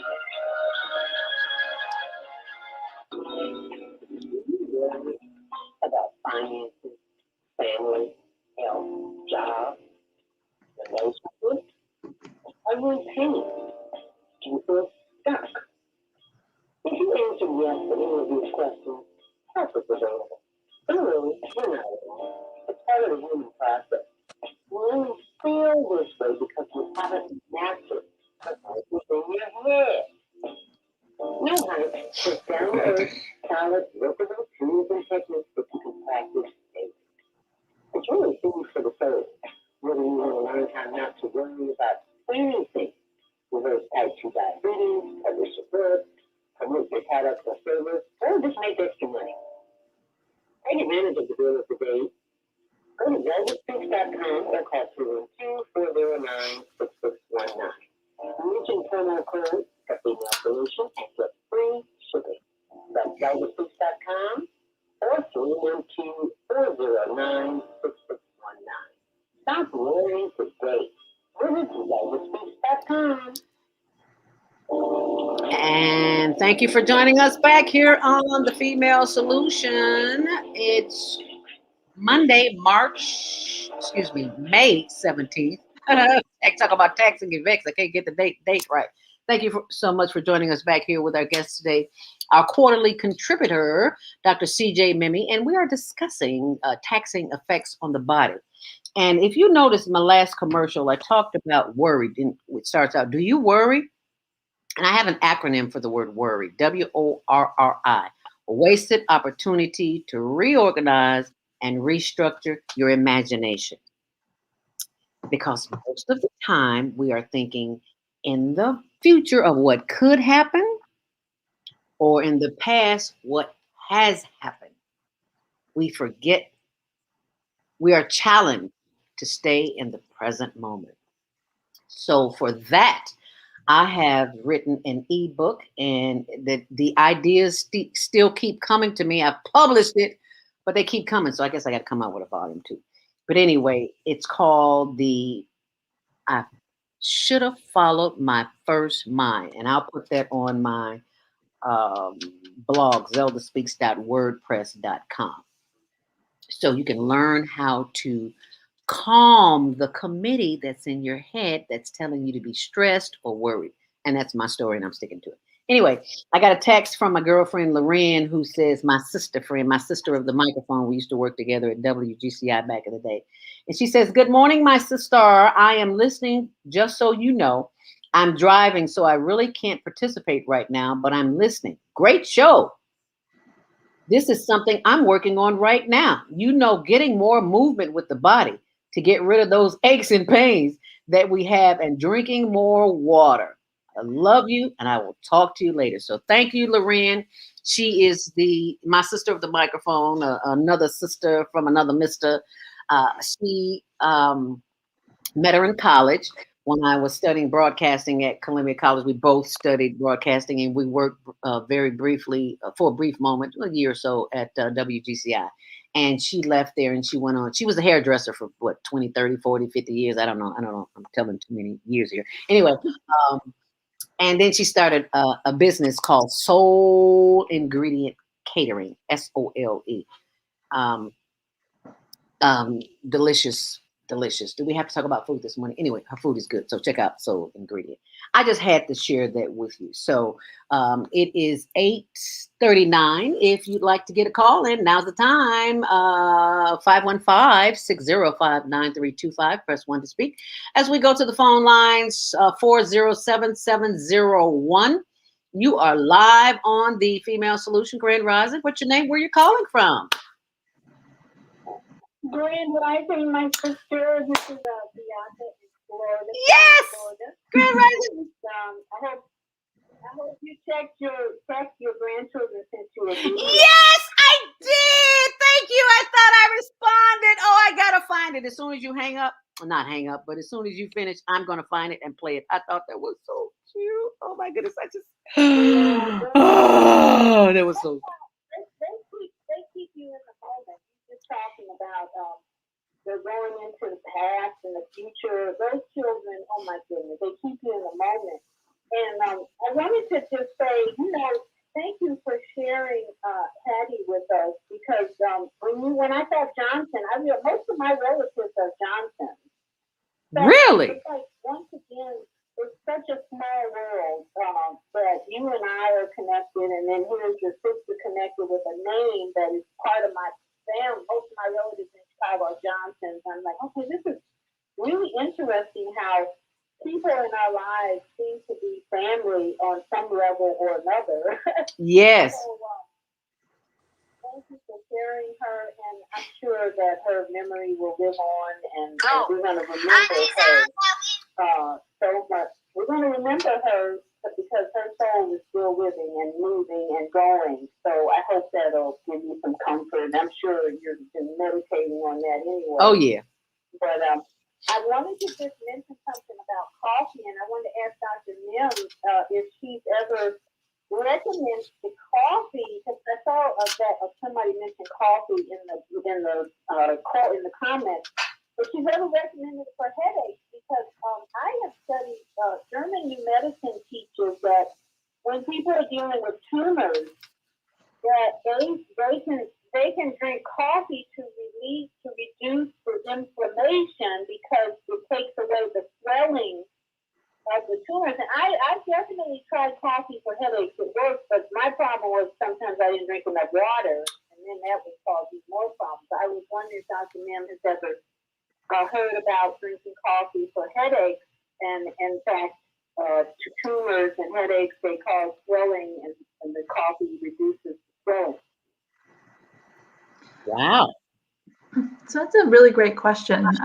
In physical therapy, excuse me, in physical therapy, we do address headaches, which is something that's not commonly known, right? So people usually think of physical therapy as bones, tendons, muscles, ligaments, these things, but we also help with a lot more than that, and headaches is also one of them.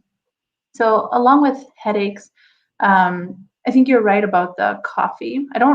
So when I'm addressing headaches with patients, I try and give them all of the potential factors that might be helpful, right? So not necessarily saying like, oh, drink coffee and that's going to be your specific solution, but addressing soul-giving activities and muscle tension and jaw tightness if you're the type of person that grinds your teeth or these kinds of things. Manual therapy through the neck and upper back, middle back, these kinds of things. But to be more direct with your question, so there's a lot of things that go into headache management.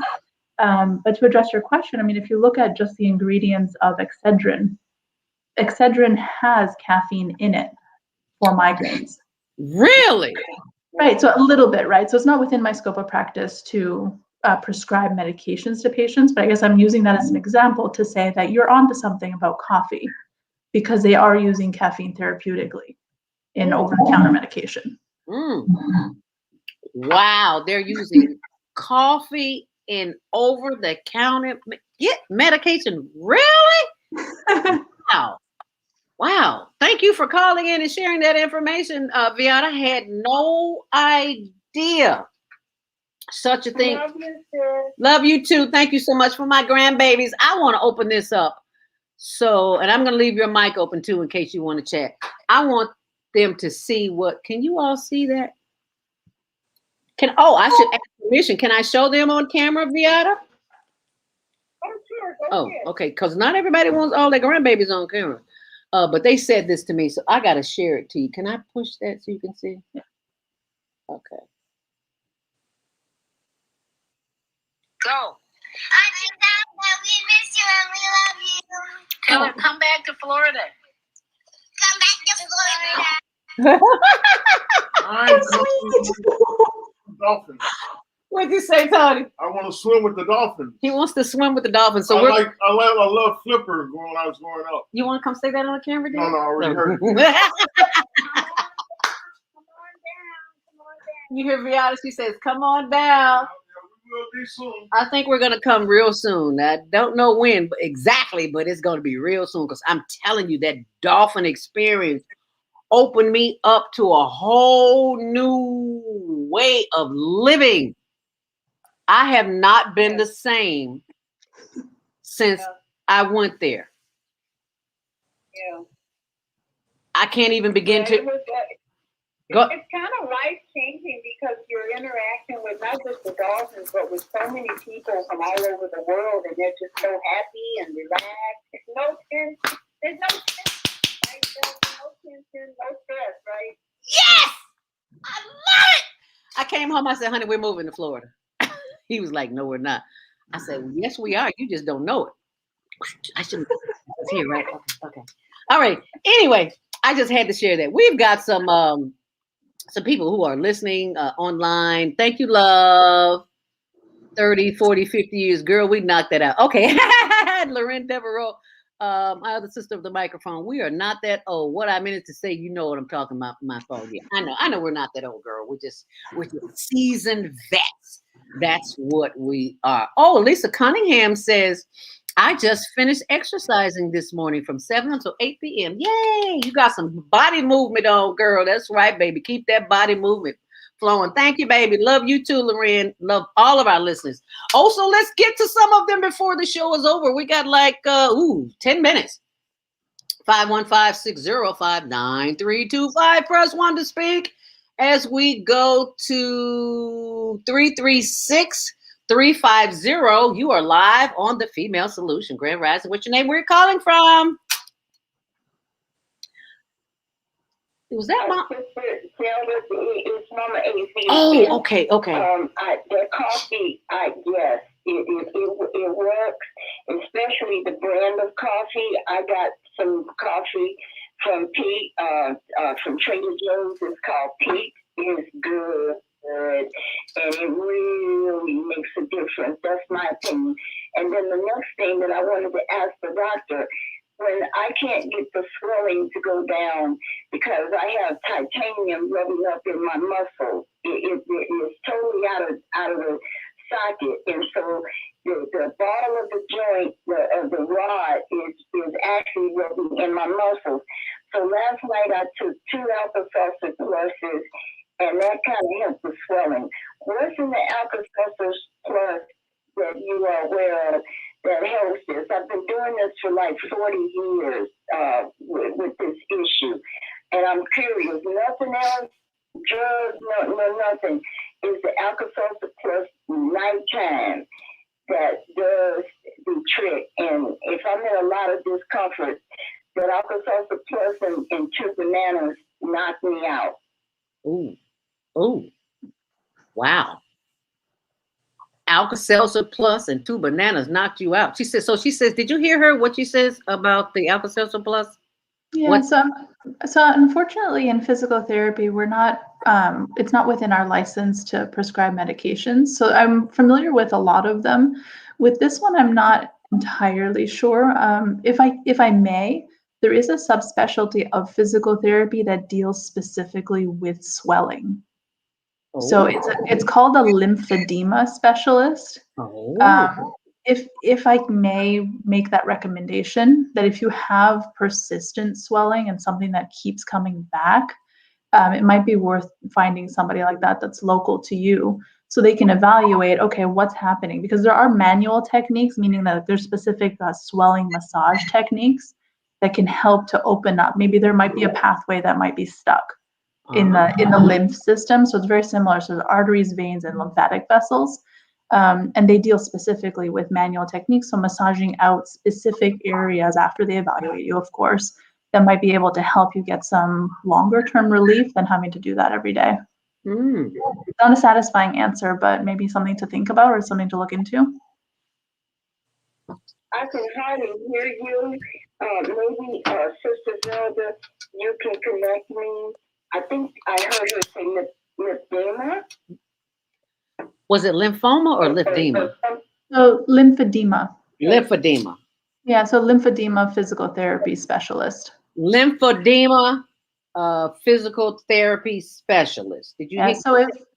So for all our listeners, if you need to find a physical therapist that's local to you, and if you want to look up their credentials to see what types of subspecialties they have, APTA, so the American Physical Therapy Association, so apta.org/find-a-PT is a fantastic resource for that.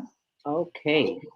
apta.org/find-a-PT. Yeah. Good information, because I'd never heard of lympho-physical therapy specialist. I'd never heard of. Wow. I've never heard of what she said either about the fragment being in the muscle, which is why she's having issues now. So thank you, Mama AZ, for calling and asking that question and sharing that information. Thank us. That is crucial. Get those questions in. 515-605-9325. Press 1 to speak so that we can get you in. I did 407. Yeah, I did that one.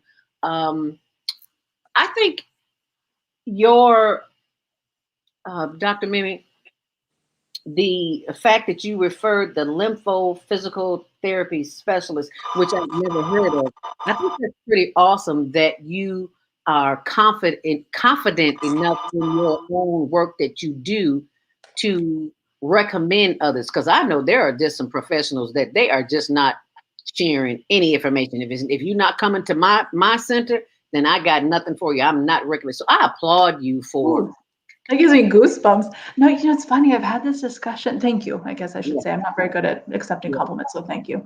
You're getting better. I've had this discussion many times in the previous handful of weeks. I really don't believe there should be ego in healthcare.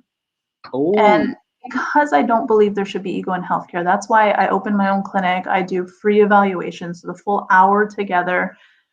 Because I do that intentionally because I do believe in a team approach.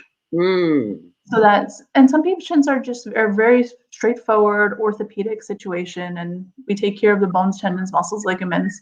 My heart also lives in the neuroscience world, so it's about quality of movement, not how much iron you can pump, in terms of how much strength you have. But I really don't believe there should be ego in healthcare. So when I do the free evaluation, it's with the intention of figuring out, okay, if this person shouldn't be here, which I would feel awful charging somebody and then sending them away. So that's why I do that. But if this person shouldn't be here, then how do I help them get to their next step? Who should they see next? Right. So it's about empowering the individual, teaching them everything I know about their situation and how to best advocate for themselves when they get to the next person. Right. So it's equipping them with specific keywords that I'm like, if you go to this specialist and you say this, they'll have to listen to you or they will, you know what I mean? Like encouraging them to stand up for themselves and say like, no, this is important. I really need to figure this out.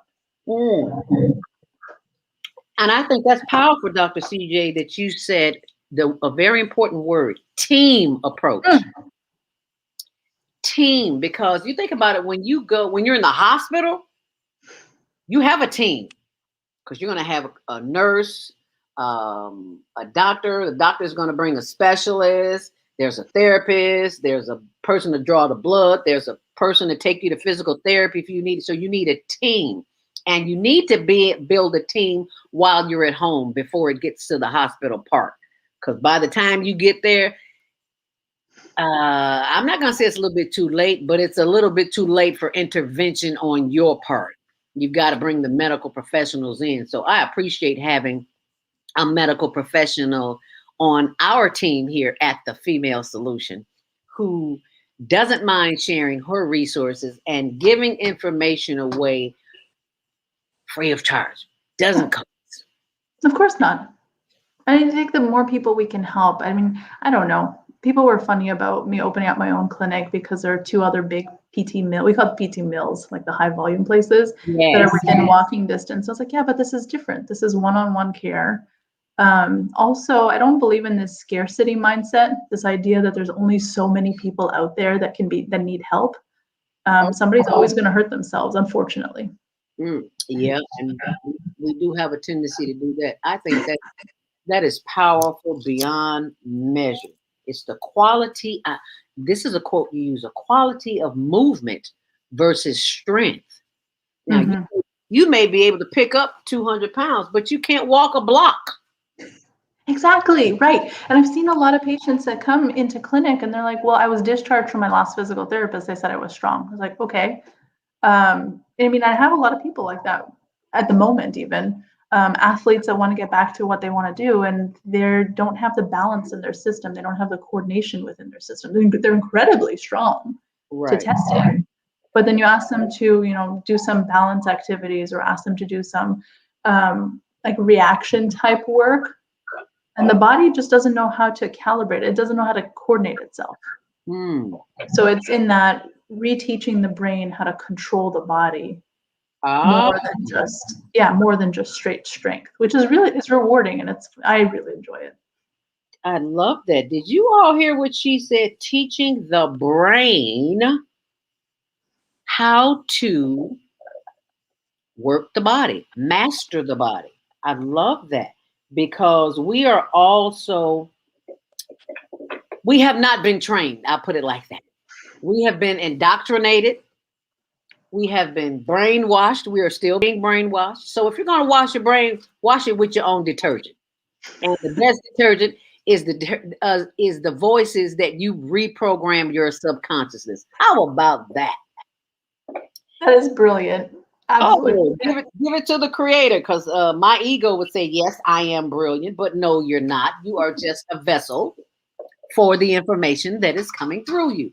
And I am so glad that I recognize that, because I'd say 10 years ago, I'd say, yeah, I am all of that and a bag of chips. No, you are not. You are that which you allow to come through you. So I'm learning. Thank you very much. Who says this? Lisa Cunningham. Thank you, doctor. Received great information and education. Thank you, how you're learning. So thank you, Dr. CJ. Loren Wilson says, we are not, oh, I showed that one already. I'm sorry. Let's try to get in a few phone calls before we leave. 515-605-9325. Press 1 to speak. Is that Naima Latif that's with us this morning? I'm seeing that number in the switchboard. Or am I not recognizing that number? 312-846. Okay, I can't see. All right, well, that happens. Anyway, give us your closing comments, Dr. CJ, as we are coming to a close or the end of the show. And just because you hear the words and the Naima's voice in the background, that does not mean you have to hang up. That's just, I have to play the closing, so. Gotcha. So in terms of closing, I would think for each individual to sit down and think to yourself, okay, make a list of what is soul giving to you, what makes you feel alive, what makes you feel happy, and then try and attach those things to an already existing routine and something that you do throughout the day, right? So we gave the example of music at the same time as cooking earlier. We gave the example of sitting with your plants. It could be cuddling with your pet, reading a book, something that you really feel makes you feel more like you, and attach that into your daily routine. So that will help to address the taxing effects in the body by, instead of focusing on stress management, we are looking more at soul giving activities. And that's going to help the physical body, because stress will sit in the body and become stiffness. So soul giving activities. So more of like a preventative approach to physical stuff where the body's trying to talk to you. And the body is always giving us messages. I love that. Those aches and pains are messages. You need to move your body. Even if you only do the higher learning hip roll, as long as you are moving. Give me thank you, Mary. We are saying thank you to our listeners and our viewers. We have been blessed with the opportunity to have the one and only Dr. CJ Mimee of Valona Health. That's VELONA, Valona Health. If you go to my blog, ZeldaSpeaks.wordpress.com, you'll see all of her information there.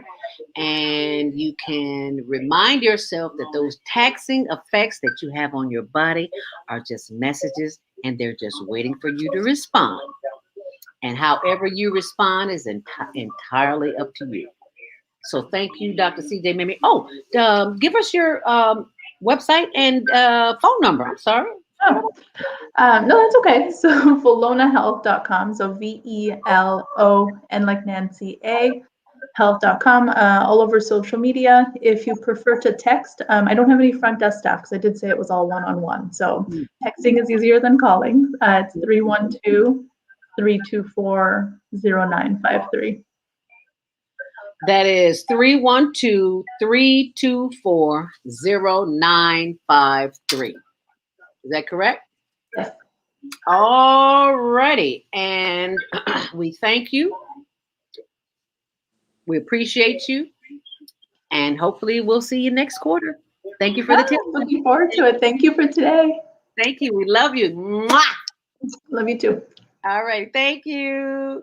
Thank us. And thank Mary Shelton, our author. Thank you for having me. Take care. Thank you for being a blessing to us this morning. You. We appreciate you. Be a blessing to everybody. Star. And I am getting feedback from somebody, and I wonder if that's Naima Latif, who is ready to come on at the 9 o'clock hour. Yes, it is time for the after show with Naima Latif, the executive producer of the of the Female Solution, who hopefully is joining us now. Naima, are you there? And until she shows up, I'm hearing feedback in the background, so I am going to have to mute all lines until I can figure out where it is. And I do believe that was Naima's line. Naima Latif, 312. Yep, that was your line. So until she joins us here, be sure and tune in tomorrow for Self-Cell Care with Jody Susan. Powerful. Oh, she sent me some information. It's on my blog, ZeldaSpeaks.wordpress.com. Okay, I got you, Naima. You must go there and see the information because it talked about an herb that I know of, fennel, because I drink coat throat tea every single day. And I do know that there is fennel. I just discovered. That's why I love that tea so much, because there's fennel. I bought some coat throat tea. As a speaker, you have to learn to nourish your, what's this? Your throat, your vocal cords. That's why I always have water handy. So someone told me when I was just starting out in motivational speaking some 20, 30 years ago, someone told me to get, she was a singer too, opera singer at that. She says, honey, you need to get some coat throat tea. She says it has fennel in it. FENNEL. Fennel tastes like licorice because, the licorice, black licorice, it has that and it's very soothing. So I bought some coat throat tea the other day. I was in a hurry, wasn't looking. And it's a coat throat tea, but it has echinacea. And I was like, okay, so where's the fennel? Because I don't feel it. I don't know where it is. So I go and look at the box and it's like, oh, it's got echinacea. It doesn't have my fennel. So it's like, I got to go back to the store because you can feel, it's like the slipperiness of the fennel. You can feel it soothing and coating your throat. So if you ever have throat issues, please go get yourself some coat throat tea because that's what I use. So that's Tuesday, Self-Cell Care with Jody Susan. Go to my blog, ZeldaSpeaks.wordpress.com. And you'll see the information that she shared with me that I left there. Also, you'll see the information on my sister Hattie's Celebration of Life that's coming up next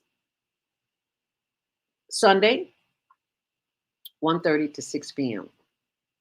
It's a memorial. It's not a funeral. We are memorializing her life because that is the joy that she brought us, and we want to share that joy with all of the people who knew her and continue to love and support her, the joy of her life. Okay, that was Tuesday.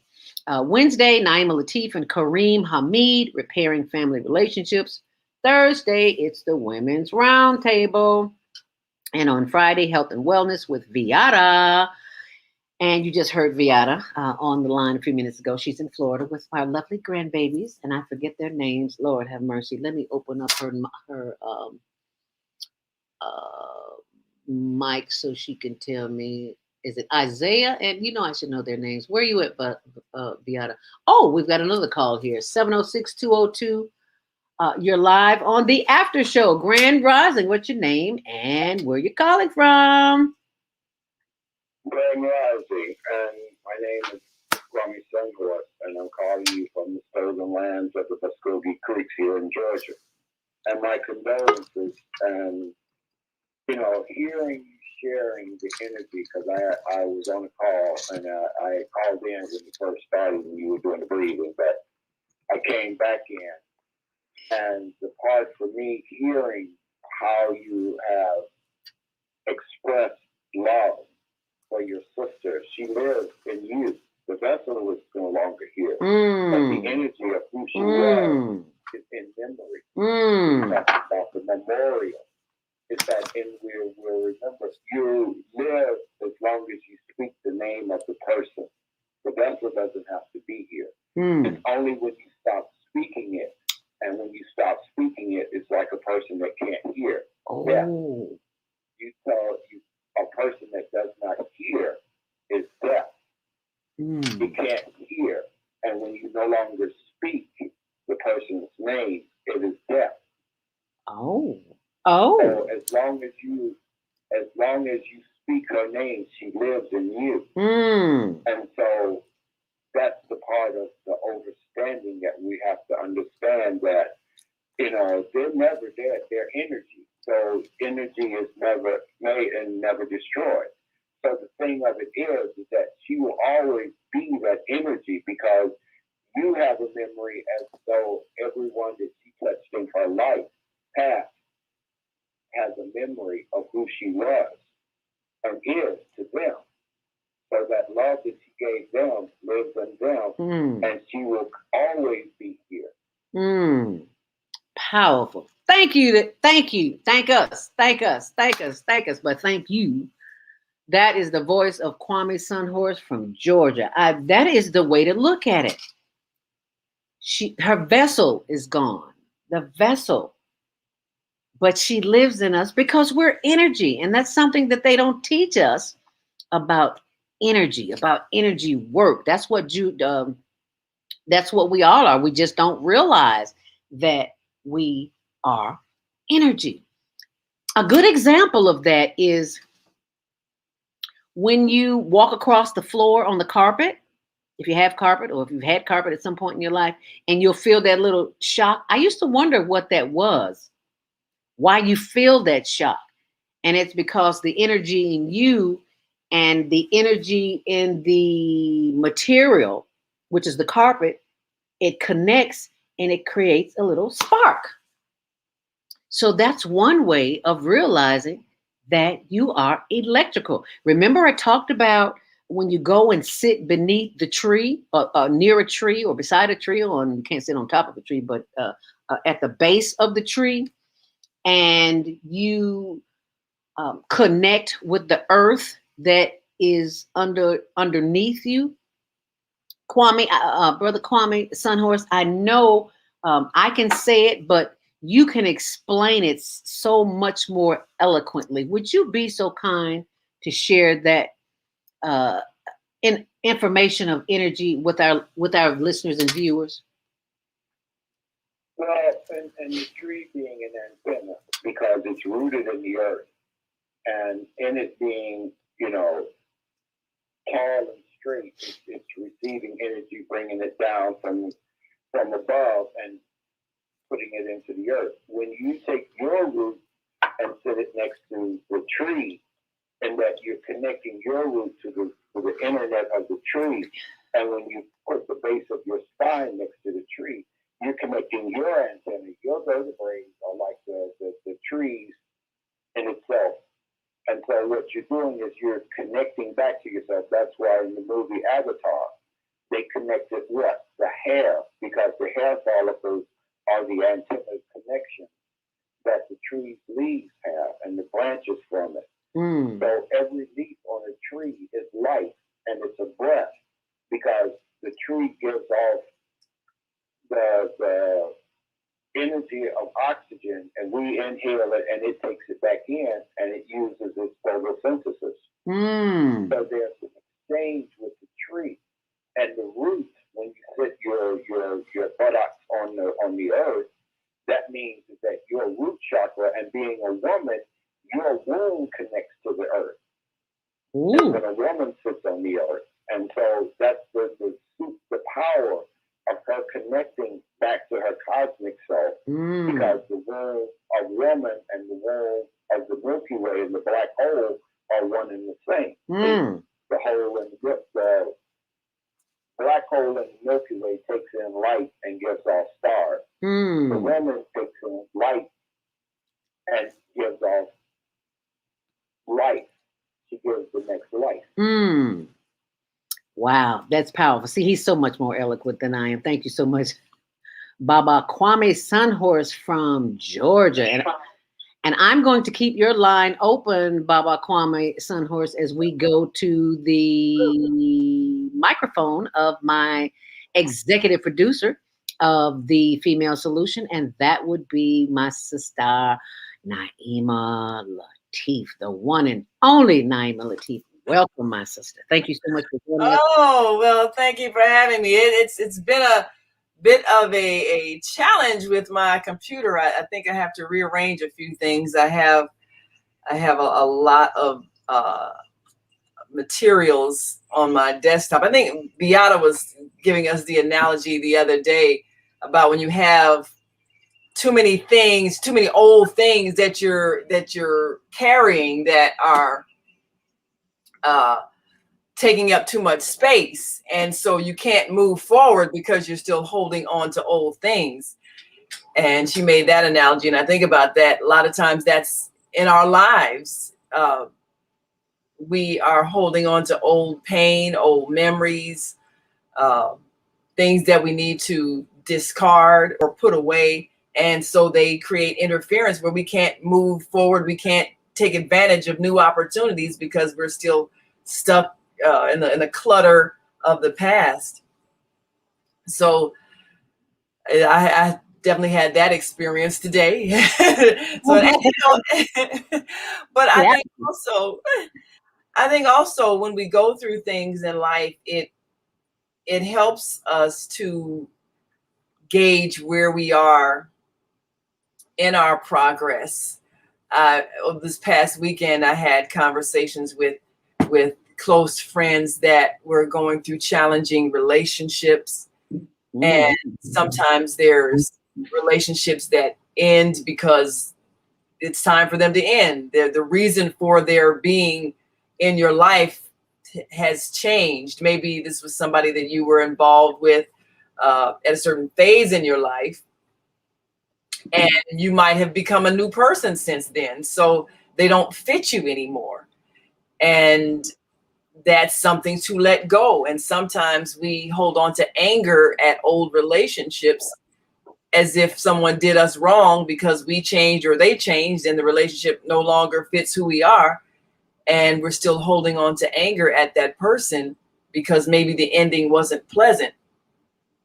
But I think we have to learn how to grow and let go and just keep a hold of the good memories, but let go of the negative memories that keep us from being willing to step forward into a new relationship, and even forgiving ourselves for those decisions that we made that may not have been in our best interest. We carry a lot of clutter with us. And if you think of trying to climb a mountain, somebody gave this analogy. If you're trying to climb a mountain with a heavy backpack with a lot of a lot of old things, a lot of, you know, whether it's old clothes or you know, old shoes, old appliances, whatever. You got this big, heavy backpack on your back. The higher you climb, the heavier it's going to get. So eventually you have to start throwing things out so that you can carry it. And the higher you go, the more you have to lessen the load. So that's what we find out in life as well. The higher we climb in our ascension process and becoming who we're becoming, we have to let go a lot of those old things, a lot of the old hurts, a lot of the old attitudes that no longer serve us for where we're going. We're going to a higher level. We're going to a greater expression of ourselves.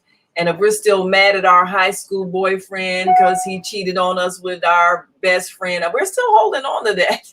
It's going to be very difficult for us to rise to the higher realms of existence, where we are able to manifest the things that we desire in life, and we're able to manifest the goals that we have of achieving things. We're able to manifest the harmonious relationship and partnership we'd like to enjoy in terms of companionship. So we have to let things go. And there's grieving that happens even when a relationship breaks up. Anything that ends, there's a grieving process. You're sad because of what you feel you won't experience again. And that's okay, because you also have the joy of what you did experience. And that's one of the things we learn when someone makes a transition, is that what we learned from their life, and I know this sounds probably morbid, but I enjoy funerals. I enjoy the life celebrations of people, because it reminds us that we're touching lives every moment of every day. And everybody whose life we touch, they have a memory of us. So as we ascend to higher consciousness, we make a conscious decision to have a positive impact on every life we touch, because every moment is a memory that we're leaving someone with. So when we transition out of this physical body, the only thing we leave behind is the memories that we created with people in our interactions. So we want every memory to be a good memory, because those are all the things those are things that come up in your mind once a person transitions. And I always think about that every time I go to someone's life celebration. I think of how they impacted my life. You know, that's kind of what brings tears to our eyes. Sometimes we miss the good times, we miss the love, we miss the joy.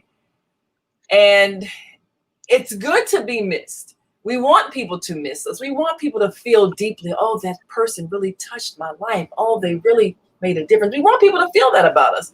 We definitely don't want them to feel like, oh, man, I'm so glad she's gone. So, you know, because there are people like that. There are people like that, you know, where remember the movie with I think it was King something.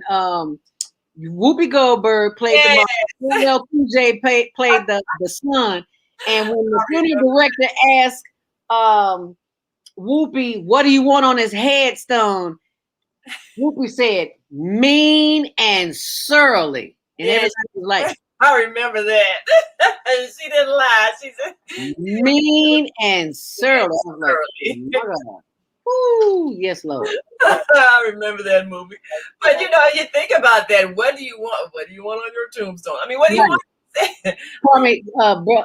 Baba Kwame Sunhorse wanted to comment. Yeah, and what assalamu alaikum. Wa alaikum salam. What she's saying is very important, because the thing is, there's a black art picture called the funeral procession. And you see these long lines of people going towards the church. It's a long line. And so what you're saying is that, you know, you can tell the way a person lives his life by how many, we used to say, how many cars in the funeral procession. Wow. Long line of cars that are falling behind that hearse. People are going to your last resting space to know where you're going to be resting at, because they care that. But if you only see one or two cars in there, and even when you have the billionaires that die, you don't see a Brinks truck going to the funeral. No, you don't. No, you don't. You can't take it with you. Because you ain't carrying it with you because there's no luggage rack in a coffin. Okay. Right. Ain't nothing to buy. It's true. And part of it is that how many hearts that you touch. Yes. Wow. How many hearts did you touch? And you know, you do want to feel that your life mattered, and that's I think I was watching a film where someone had said something about what would you do if you got to the end of your life and you realized nothing you did really mattered. Ooh. How would you feel, you know? And I think about that. Sometimes people spend their whole lives doing things that don't matter, or they spend their time maybe acquiring things, but they stepped on a bunch of people and hurt a bunch of people. And then at the end of your life, you realize not only can you not take any of that stuff with you, people are just going to divide it up among themselves, and they're really glad you're gone so they can get your stuff. Yep. So, you know, what did you do that would make people miss you? And like Baba Kwame said, you know, have all these cars that are following your hearse because they want to honor you, your last rites, because you mattered. I need to make some more friends with some cars. Make sure I got some people. But all my friends are walking, so don't think that I didn't have nobody. I just did. I'm on the bus. Baba Kwame.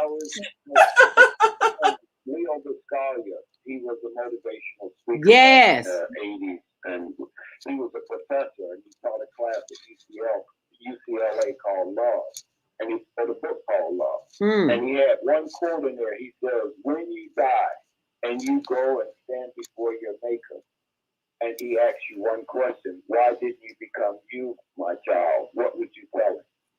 Oh. Why did you become, what was it? Yeah, what was the question? Why didn't you become you? Oh. Who you were supposed to be here on earth? Why didn't you become? Ooh. Wow. And Beatrice show last night we were talking about, and I was saying 3 things that I was taught that you ask a person on their deathbed. The thing that you ask 3 questions are: have you done everything that you came on this earth to do? Did you do it? The second question is, have you forgiven yourself? And have you forgiven everyone that you had harmed? And the third question would be, are you ready to return back to the spirit that you came from? If they can do it, they will have an easy transition. If they can't, if they have one part of that, any of those questions that they didn't do, it has a challenge for them to leave this planet.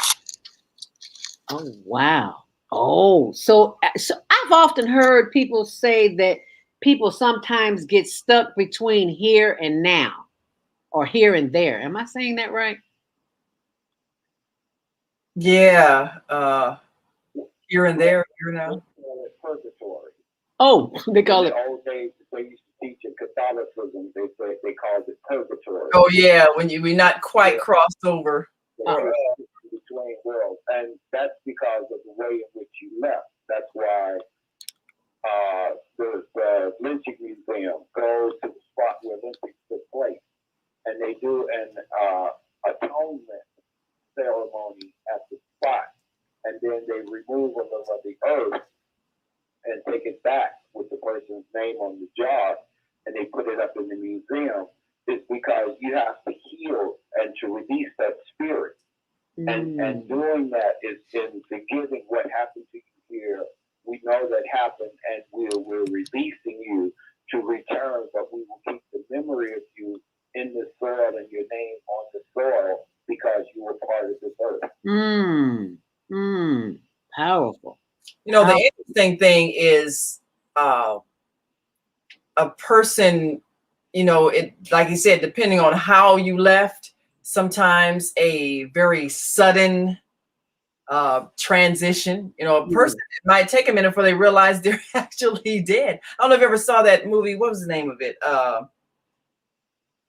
was it Sixth Sense, where the little boy said, "I see dead people." Oh yeah. And Bruce Willis was in it. Yeah. And the surprise ending, Bruce Willis was actually dead, and he didn't realize he had died. But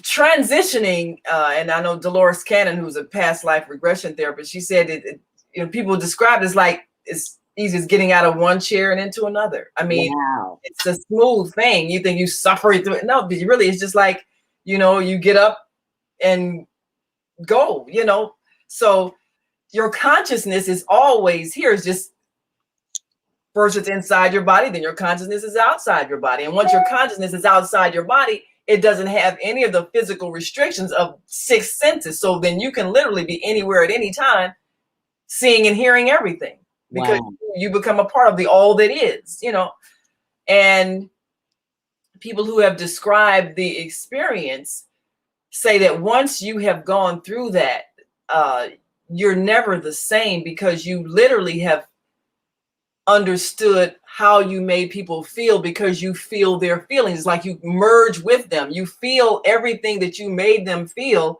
during whatever experience you had with them. You literally feel it from their point of view. And so that level of consciousness, it makes you, if you survive a near-death experience and you've had that experience of transitioning out of your body and reviewing your life and seeing how you made people feel in every encounter, you never want to hurt a person again, because you really understand that you are hurting yourself. You feel everything that you made people feel. And so I try to live my life with that consciousness now, knowing that whatever I say, I'm going to feel it. Once I get to the other side, I'm going to truly feel what I've made someone else feel. So I want to consciously make people feel good. I want to consciously forgive people for whatever mistakes they made, and try not to make any myself. Because when you review your life, you will see and feel everything you made someone else feel. And you really do understand everything. And it's that all knowing. And so even people that you didn't mean to hurt, you will understand that you hurt them. And, it's a lot of things that if we knew, we would live our lives differently. I think there have been enough people with modern technology that can, bring you back from the dead and all that. We've had enough people who have experienced life on the other side for us to not say, oh, we don't know what happens when you die. We do know. We've had people who've come back and told us, look, this is what happens. You leave your body, you meet people who have transitioned, you review your life, you make some assessments, and you make a decision, and they will ask you, do you want to stay or do you want to go? And usually if you have something you haven't finished, like Baba Kwame said, you didn't become yourself, you didn't become who you were supposed to be, then you make a decision to come back and finish your life.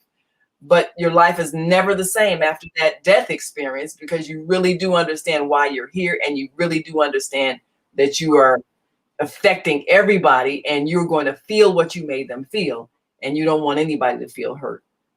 So we've had enough people who have had that experience for us to not live life in blind faith anymore. We can live life with the knowledge of exactly what's going to happen when we leave here, and so we can make conscious choices while we're here. Go ahead, Baba Kwame. You start the program and doing breathing exercises. That's right. The morning mindfulness that you do with the breath. And the part of it is that we are the breath, because when you have that near-death experience, you stop breathing. And then what happens is that your heart is restarted to generate you to take a breath again, because when you come out of the womb, the plugs are removed from you, and you take in the first breath that begins your life. And when you go on the deathbed, you take the last breath.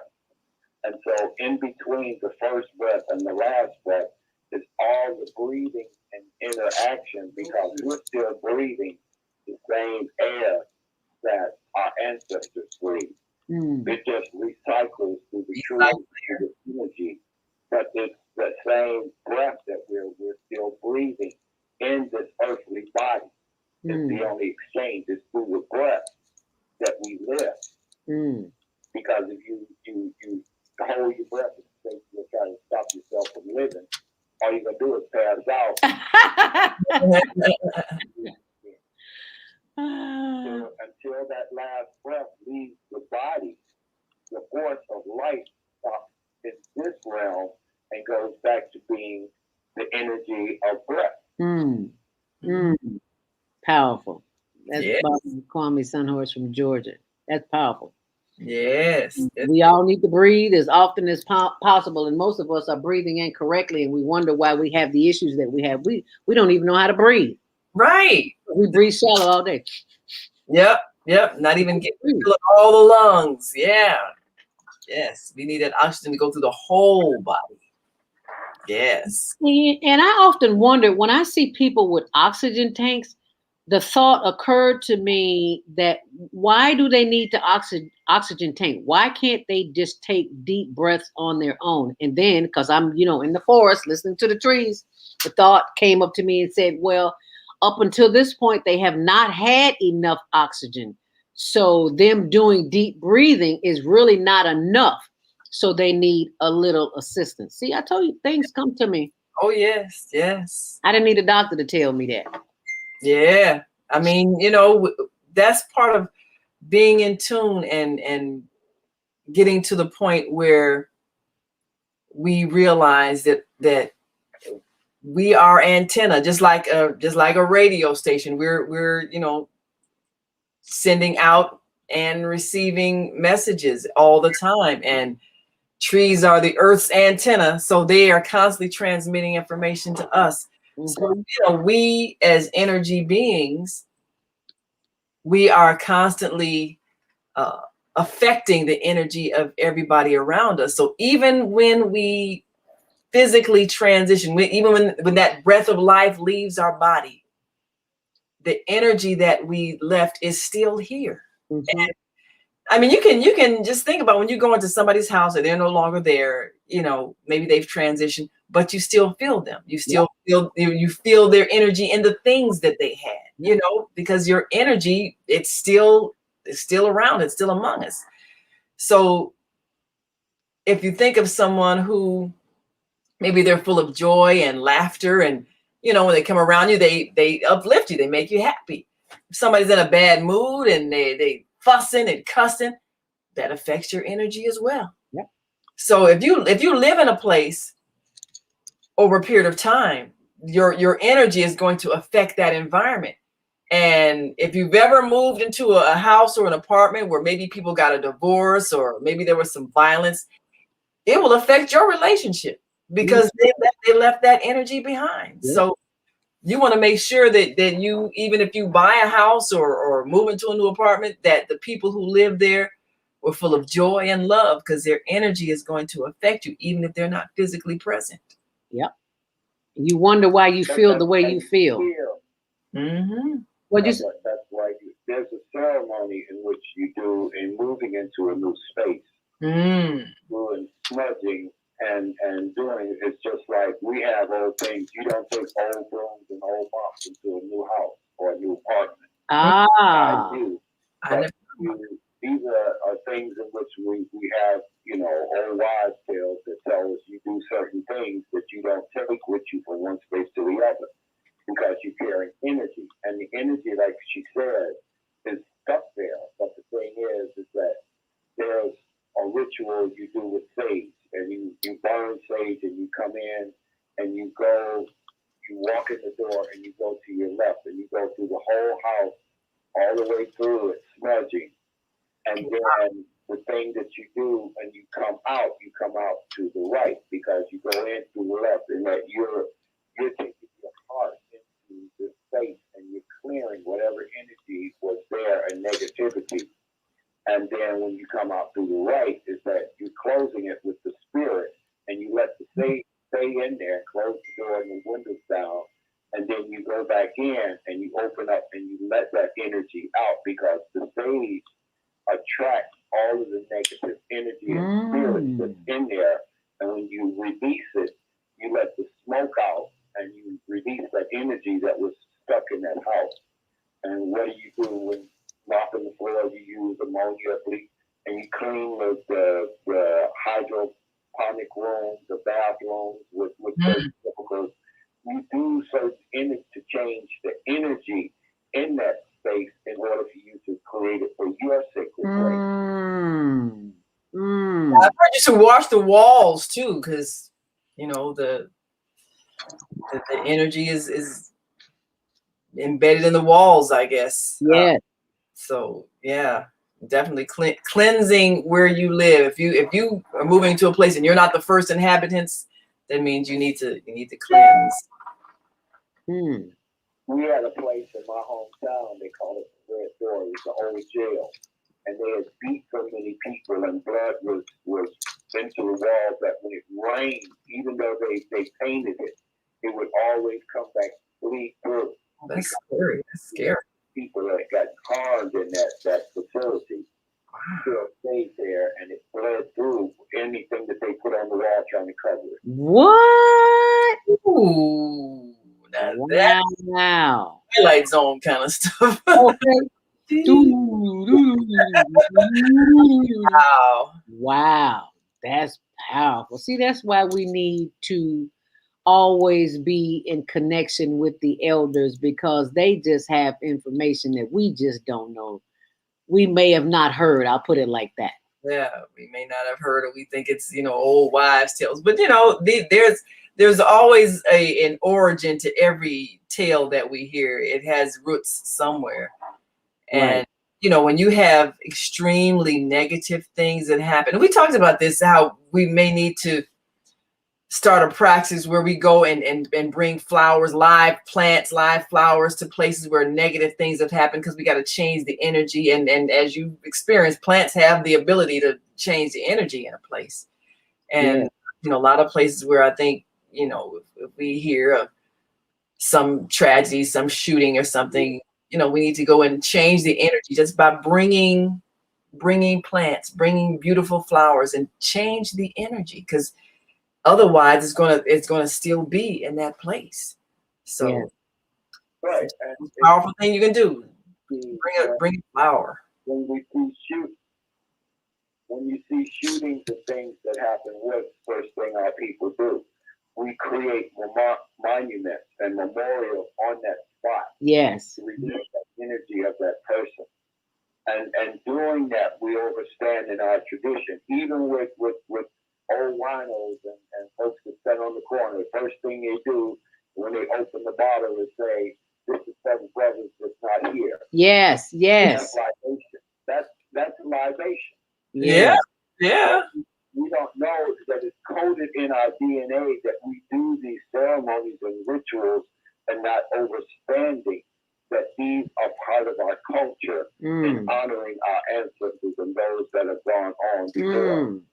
Yeah. That's powerful. Yeah, that's sometimes we do things and don't even know what we're doing them. Yeah. We just do them. Like in our cellular memory, just do this. Yeah, I never thought, because when the first time I saw that, I think it was Cooley High, the movie. Yes. Yeah, where they what was it? Coach East. Yes. Yeah, had gotten killed, and let's pour a little something out for the brother. And I was like, why are these wine heads pouring out? And it's like, see, there you go, being judgmental, because you don't know. You call them wine heads, but it's more than a wine head. It's more. You just didn't know what was going on because you were not informed as to what the real deal Holyfield was. Well, there's some wisdom in some wine heads. Okay. One thing that I noticed, because if you've ever been in an arena where you sort of watch the winos pass around a bottle, and you think, but look how they're sharing. You know? And why can't we all have that spirit of, well, hey, we scuffled up just enough money to buy this one bottle, but we're gonna all share it. Right. That's to me is a higher spiritual consciousness than people who have the best food but they'll keep it to themselves and let somebody over there, you know, hungry and starving and say, well, I'm not giving it to you. I'll throw away what I don't eat in the garbage. You can fish out the garbage and get it. Yep.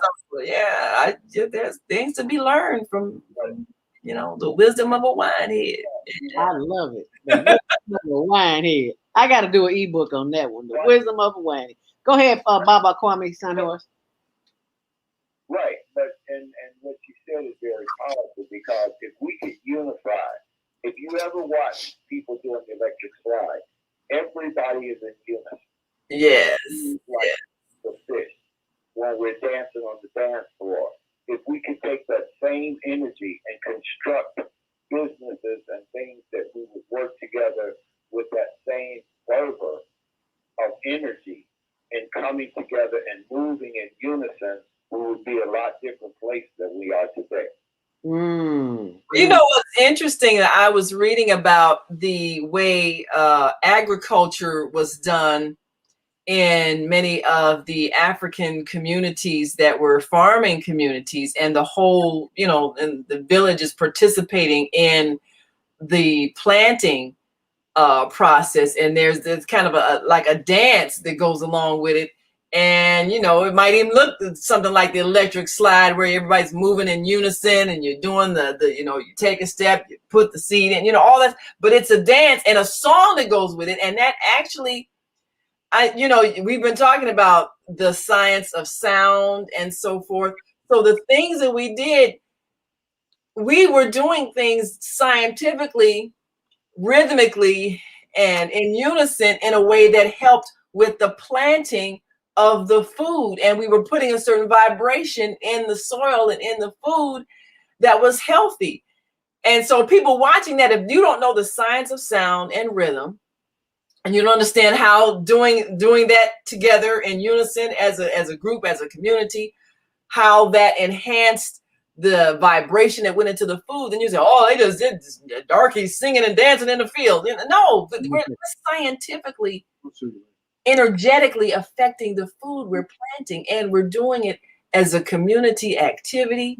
So we've made it fun. We brought joy to it. We put that vibration into the ground, and just think of the healthy quality of the food that's going to come out that has been planted in that manner. And with everybody participating, there's a community spirit in it. There's a unity, there's a sharing. And this is how we should be planting our food. This is how we should be growing our food. We should be bringing joy to the soil that we're planting, and even creating the vibration in the air as we're singing. I mean, all of these were scientific principles that we're just now relearning that we knew before we got here. So if we look at things differently, then we'll appreciate the knowledge that we have.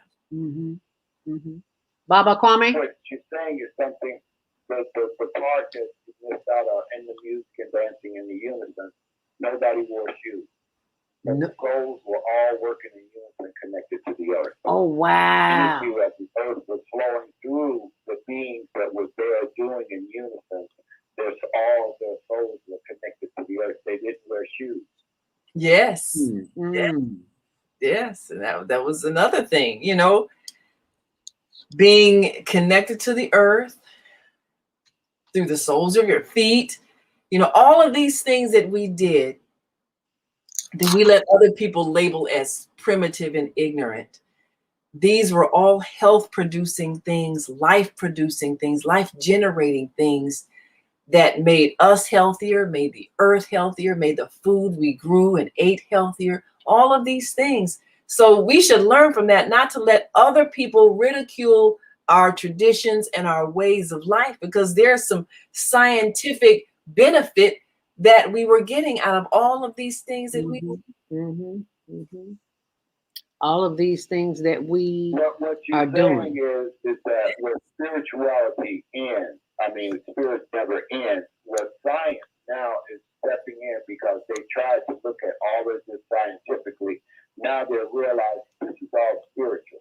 We need now the science and technology to understand the resonating frequency of when you connect your soul to the earth and the energy that flows through you and the people unifying together. They tried to distort it, by taking you out of being barefooted and walking, Yes. putting on plastic shoes and rubber Yes. gym shoes and putting down asphalt and concrete is to disconnect you. Now they're seeing scientific, their study is that this is not uncivilized, this is natural. Thank you. Right. The order, what we've done is unnatural. Yes. So now they're selling it back to us and saying, oh, we can, for $39.95, we will teach you how to do this. Yep. And when you I don't walk barefoot for $39.95. Lord have mercy. But that's what keeps happening. We let people sell us back our culture that we had in the first place. Hello. Stuff we were doing for free all the time. But Thank now you. someone else has said it's officially okay, and Right. we give it a fancy name and charge us some money, and we pay and do the thing that our great grandparents did for nothing. Thank That you. was a way of life. For free. Yes. what happens with it is we do it better than what they even come up with scientifically. Yes, sir. Because we have theory that is already in us. We just reconnect back to ourselves. Thank you. Yes, connect back to ourselves. So we really, I mean, some of us have the elders among us. I'm gonna convince my 98-year-old mother one of these days to come on the show and talk. Oh, Because I'm reading her memoirs, and you know, we were talking the other day about just walking barefoot, how that was a thing that you did when the spring came. You took your shoes off, and people walked in, and then of course they had the dirt roads and everything, and so they were always connected to the earth. That was a way of life, and the children didn't get a whole lot of sicknesses either. You had natural immunities. Sure So, did. yes. So like Mama Kwame saying, all this asphalt that separated us from the earth, from the healing that comes from the earth. So now our children have all these problems, these asthma and every other kind of thing that comes from not getting enough trees giving you oxygen. So when you grow up like that, where you're missing nature, you're missing plants, everything is concrete and asphalt. Well, then when you get to be 67 years old, you walk around with an oxygen tank because your lungs never had the capacity, were never empowered with the capacity to breathe deep and breathe good natural air, good oxygen coming from the trees. So now that we know better, we should do better. We should not be looking to raise our children in high-rise buildings with no trees and concrete everywhere and no playground where there's natural grass growing. They gotta play around on asphalt and bang up their knees and everything on concrete. I mean, we should know better now that we need to have our children in natural environments, because that's healing for the mind, the body, the spirit. Our children are so wired up and so unnatural in their lifestyle, so much anger. This is not natural for children. Children are supposed to have joy. They're supposed to laugh. Life is supposed to be fun. Why are our children living under stress? Stress itself is unnatural, but to have a child under stress, what kind of life is that? So we should learn from the errors that we're making so that we can raise a generation of children that can look at what we did and say, okay, well, we're seeing what they did was incorrect. We learn from their mistakes so we don't keep making them. And I think this is what this time we're living in now. It's a transition from the old way that didn't work. It produced a lot of things we don't like. And so now that we see what we don't like, let's make a conscious decision to do what we do like. Let's spend more time with our families. Mm-hmm. Let's teach our children at home the principles that we want them to live by, things that matter in life, like kindness to other people, sharing what you have, spending time with elders, all these things that now we see are good for us. Take time to walk outside barefoot in the grass and hug a tree. You know, yep. Should be enjoying the sunlight and the sunshine. Breathe deeply, you know, having your face covered. Well, now you're going to appreciate being able to breathe, aren't you? Because you've been walking around with your face covered. Well, now you can appreciate air, appreciate oxygen being given to us by the plants. And now we can structure a society that is natural as opposed to the unnatural. So I'm really grateful to be around and be alive in this time of transition. And there are many people who have chose to transition at this time because they will have an opportunity to enjoy life on the other side where there is no stress. And then should they choose to reincarnate, to re-enter a fleshly existence, they can come during a period in Earth's existence when we don't have this negativity.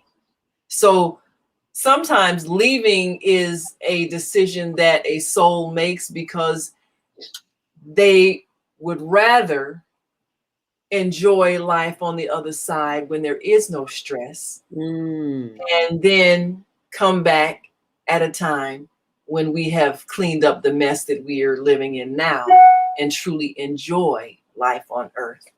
So all of us who have seen friends transition, family members transition, maybe some people transitioned at a very early age and we think, oh, but they didn't have a chance to live. Well, yes, of course they did. They were living before they entered a body. They're still living. And if they choose the earth experience again, they're going to choose a better earth experience because the earth is going to be a better place. So there's nothing to be sad about.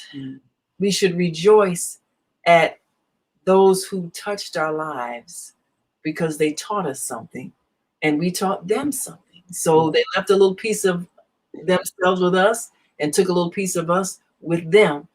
And so everybody should be feeling joy. And I do feel joy, and it's all because of my team this morning. I want to thank you for sending me that message. I read it on the air about getting all the boo-hooing out. Yes. I'm like, Lord, now how am I going to do show money? I can't stop crying. Every time I turn around, I'm crying. And the way you said it so eloquently. It's like releasing all of that. Because if you don't, I had a headache. It'll still be there, be bottled up, and feeling like your head will explode. Yeah. So I mean, and we should also, because unfortunately we will tell children, oh, don't cry. No, let them cry. Let them cry. Don't cry, baby. Don't cry. Yes, cry. You can't. I'll give you a hug, let you cry, and it'll be okay. But I'm not going to tell you don't cry because you need to cry. It releases toxins, it releases stress, it does all those things. And if you ever notice, like a child, if they run and fall and hurt themselves, they'll cry, and then 5 minutes later they're okay. Yep. You gotta let them cry, and then then the pain is gone, everything else. So that's how it is. That's the wonderful gift we've been given to express and release. Well, I am so grateful that I've had the opportunity to release, because otherwise I don't know how this show would have went today, because I don't think and it's okay to cry on air. It's just that I just didn't want to be crying all the way through the show. So. Yeah, I know how that is. Can you understand what she just said? No, girl, she was crying so much she got me crying. I don't know what to do. But it's interesting how connected we are, that our emotions are contagious. If you cry, someone else will start to cry. Yes. Been to a place and somebody gives an emotional speech and then you're crying. So that shows you how we're all energetically connected. Yes. We feel what other people feel. And tears are one of those things that it's so contagious. And we would all been crying because that's just, we're all connected. And I want you to connect our audience with what's coming up on this week, because I have a 10 o'clock Zoom, and that's in about 5 minutes. Let me make this real quick. Okay, well, tomorrow, of course, you got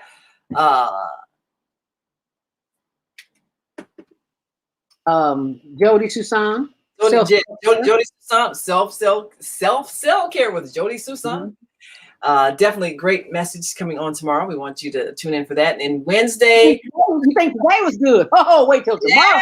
Yes. And of course, we want you all to, if you want to see a visual, go to Susan Essentials on Facebook and YouTube and see our beautiful Jody Susan. And then Kareem will be back with us on Wednesday for the Female Solution, of course, repairing family relationships. And we're going to have a wonderful author on, to talk about some of those issues that come up in our families. And then Thursday, Women's Roundtable, we've got a guest on that is handling some of the societal problems when it comes to addressing issues with our children. And then on Friday, of course, is Health and Well-Being with Viata. And this coming Saturday, this is our 4th Saturday, and Wisdom with Mama D. We will experience a wonderful expression of wisdom and understanding as we shape our future based on understanding our past. So join us. And then, of course, we start all over again on Sunday with Soul Purpose Healing with Viata. So we look forward to that as well. And we thank all of you for being with us every day on The Female Solution. And if you ever miss an episode, just go to the archives, www.blogtalkradio.com/the-female-solution. And you can listen in on any show that you missed. And you can leave your comments on our Blog Talk channel. And you can also give them your contact information too, because right now I'm posting the information for the memorial for my sister Hattie, and that's going to take me a few minutes. So go ahead and give them your contact information. Well, of course, you can reach us on our Female Solution Facebook page, www.facebook.com/thefemalesolution. And you can reach me at naima.thefemalesolution@gmail.com. And my name is you saying that awfully fast, girlfriend. I'm sorry. I'm fast. You need to slow down. Yeah, you need to slow down a little bit to say that so they can grasp it, because in media we are programmed to speak very fast. Yeah, looking at seconds ticking off. Right. So that is Naima. Thank you. The Female Solution, all one word, @gmail.com. And of course, you can look at the screen. If you're watching the screen, it's NAIMAH, Naima.thefemalesolution@gmail.com. Feel free to contact me with your suggestions on show topics, or even if you feel like you'd be a good guest, be sure and let us know. We'll be glad to share your wisdom, understanding, knowledge, skills, whatever you'd like to share with our global audience. And you can reach me at 312-849-FILM. That's 312-849-3456. And we're always grateful to hear from our listening audience. We are grateful to our loyal listeners who are part of our daily think tank. And we appreciate all of your comments and suggestions, because we are here to transform the world from the way it is to the way it should be. And thank you for that transformation for the memorial for my sister Hattie Frierson Johnson. As you can see, there she is. Yes. This was her 60th birthday, I believe it was. Wow. And here is the obituary, the celebration of life for Hattie Frierson Johnson. It will be Sunday, this coming Sunday, May 23rd at 2 p.m. I said 1:30. Don't ask me why I said 1:30. It's from 2 until 6 p.m. And that will take care at Rose Banquets, 1370 North Avenue. That's in Melrose Park. And that is my information to share today. And I hope that you all will share this, because she knew so many people. Lord have mercy. I had no idea. I mean, I knew she worked at the VA for like 40 years. So I know she knew a lot of people, and a lot of people knew her because she moved through the ranks. She went from a worker to a boss, so to speak. She was a supervisor, and she just helped people. She just had a way of helping people. That's what she did, and we are so glad to have had her in our lives for that amount of time. And that would be Hattie. I want to find another picture of her quickly before I sign off. So if you want to give them some information about the on-air network, because that's We'll talk about that for a minute. Yes. Well, we, of course, are part of a global news network, and it's dedicated to promoting those communicators that are uplifting our lives with transformational information. And of course, that includes our Female Solution host team. And you can go to onaireverywhere.com and get daily news items, as well as see some of our affiliated news organizations, from internet, TV, and radio to print magazines and newspapers. And we also are featuring many of those who have YouTube channels and podcasts that can enhance your life. You can go to the On Air Radio TV guide to recommended viewing and listening. And you can also go to the On Air Radio Network page and see all of our hosts, and of course, see some of our visual presentations from YouTube and Facebook, our TV radio programs on here on the Female Solution.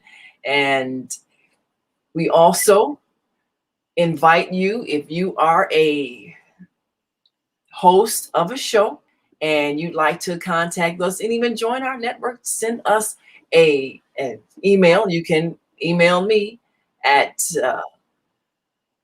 news@onaireverywhere.com. And of course, Say that again. That was a lot to say. Say that again. news@onaireverywhere.com.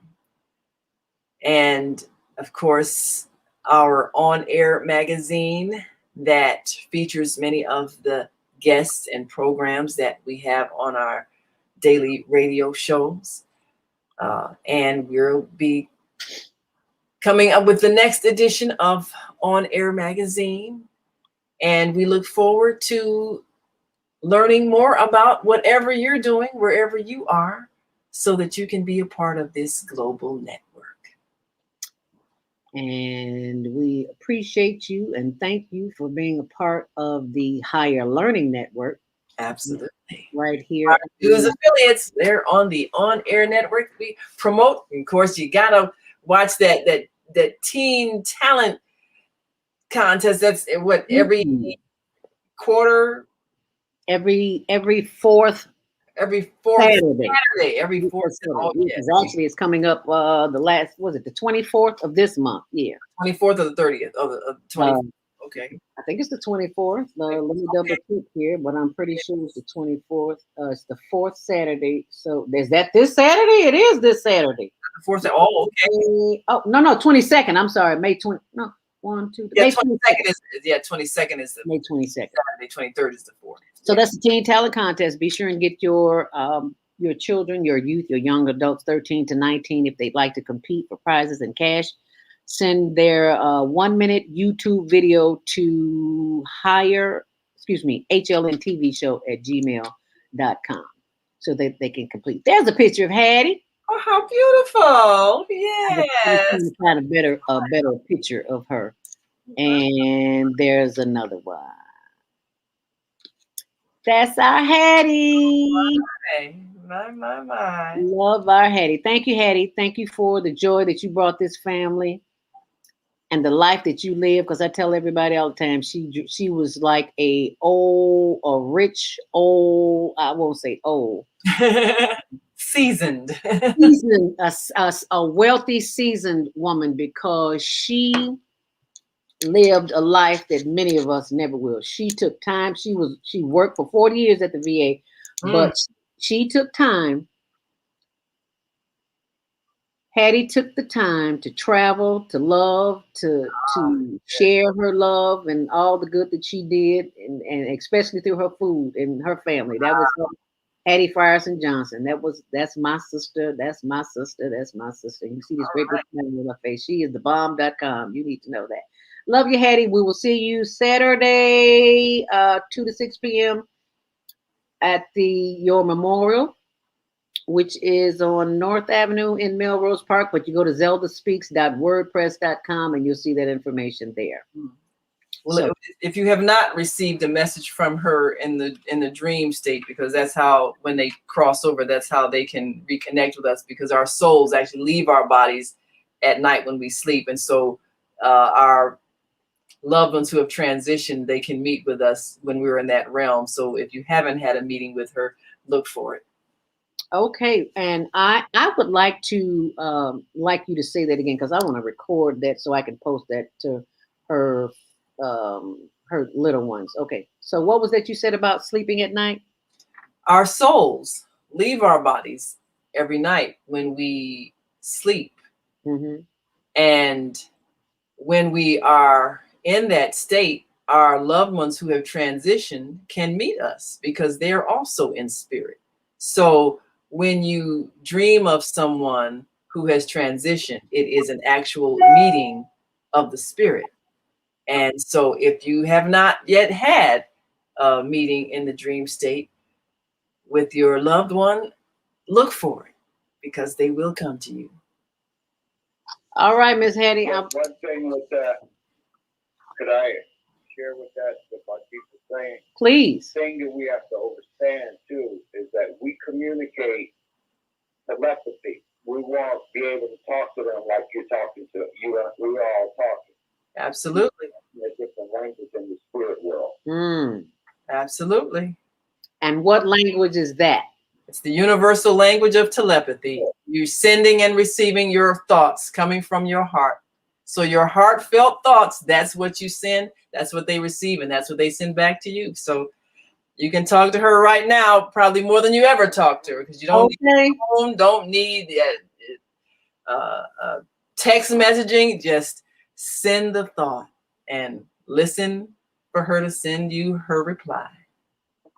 Well, and let me say this, in all actuality, I know that I have been communicating with her because yes. The first day that I wrote on my blog, ZeldaSpeaks.wordpress.com, I'm sitting there crying. I mean, the tears are streaming down my face and I can't stop. I was like, I stopped in the middle of it and I said, Hattie, please help me to finish this article. I stopped crying immediately. It scared the shit out of me. Wow. And she helped you finish it immediately. So I know she heard me and she's working with me. So thank you. Thank you. Thank you, Hook. Thank you, Hattie. Appreciate you. Love you. See you Friday at the memorial. All right. Yes. And I want to thank you, all of our listeners, viewers, callers, for being there with us through these challenging times, and know that whatever challenge you are going through, that it came to make you a better person. And I received that. Thank you. Thank us. Thank us. Thank us. Thank us. Thank you, Baba Kwame Sunhorse. Excuse me. I'm looking for excuse me. Now I get to the end and I want to choke up. Shut up, Zelda. Close your mouth, girl. Okay. I talk to myself sometimes. I was trying to play the ending, but it closed. So yeah, that's it, and that's all. So thank you so much. Stay on purpose, stay empowered, stay tuned to your next one. Yes, sir. One thing remember, the Creator gave us tear glands for a reason. Thank you for Blog Talk Radio. Goodbye. Yep. Great words from Baba Kwame. Baba Kwame Sunhorse. And let me get to my Zoom because I'm 10 minutes late already. All right. Thank you. Stay on purpose, stay empowered. Stay tuned to your next Monday morning mindfulness. Be sure to tune in tomorrow. Self-care with Jody Susan. And thanks for watching.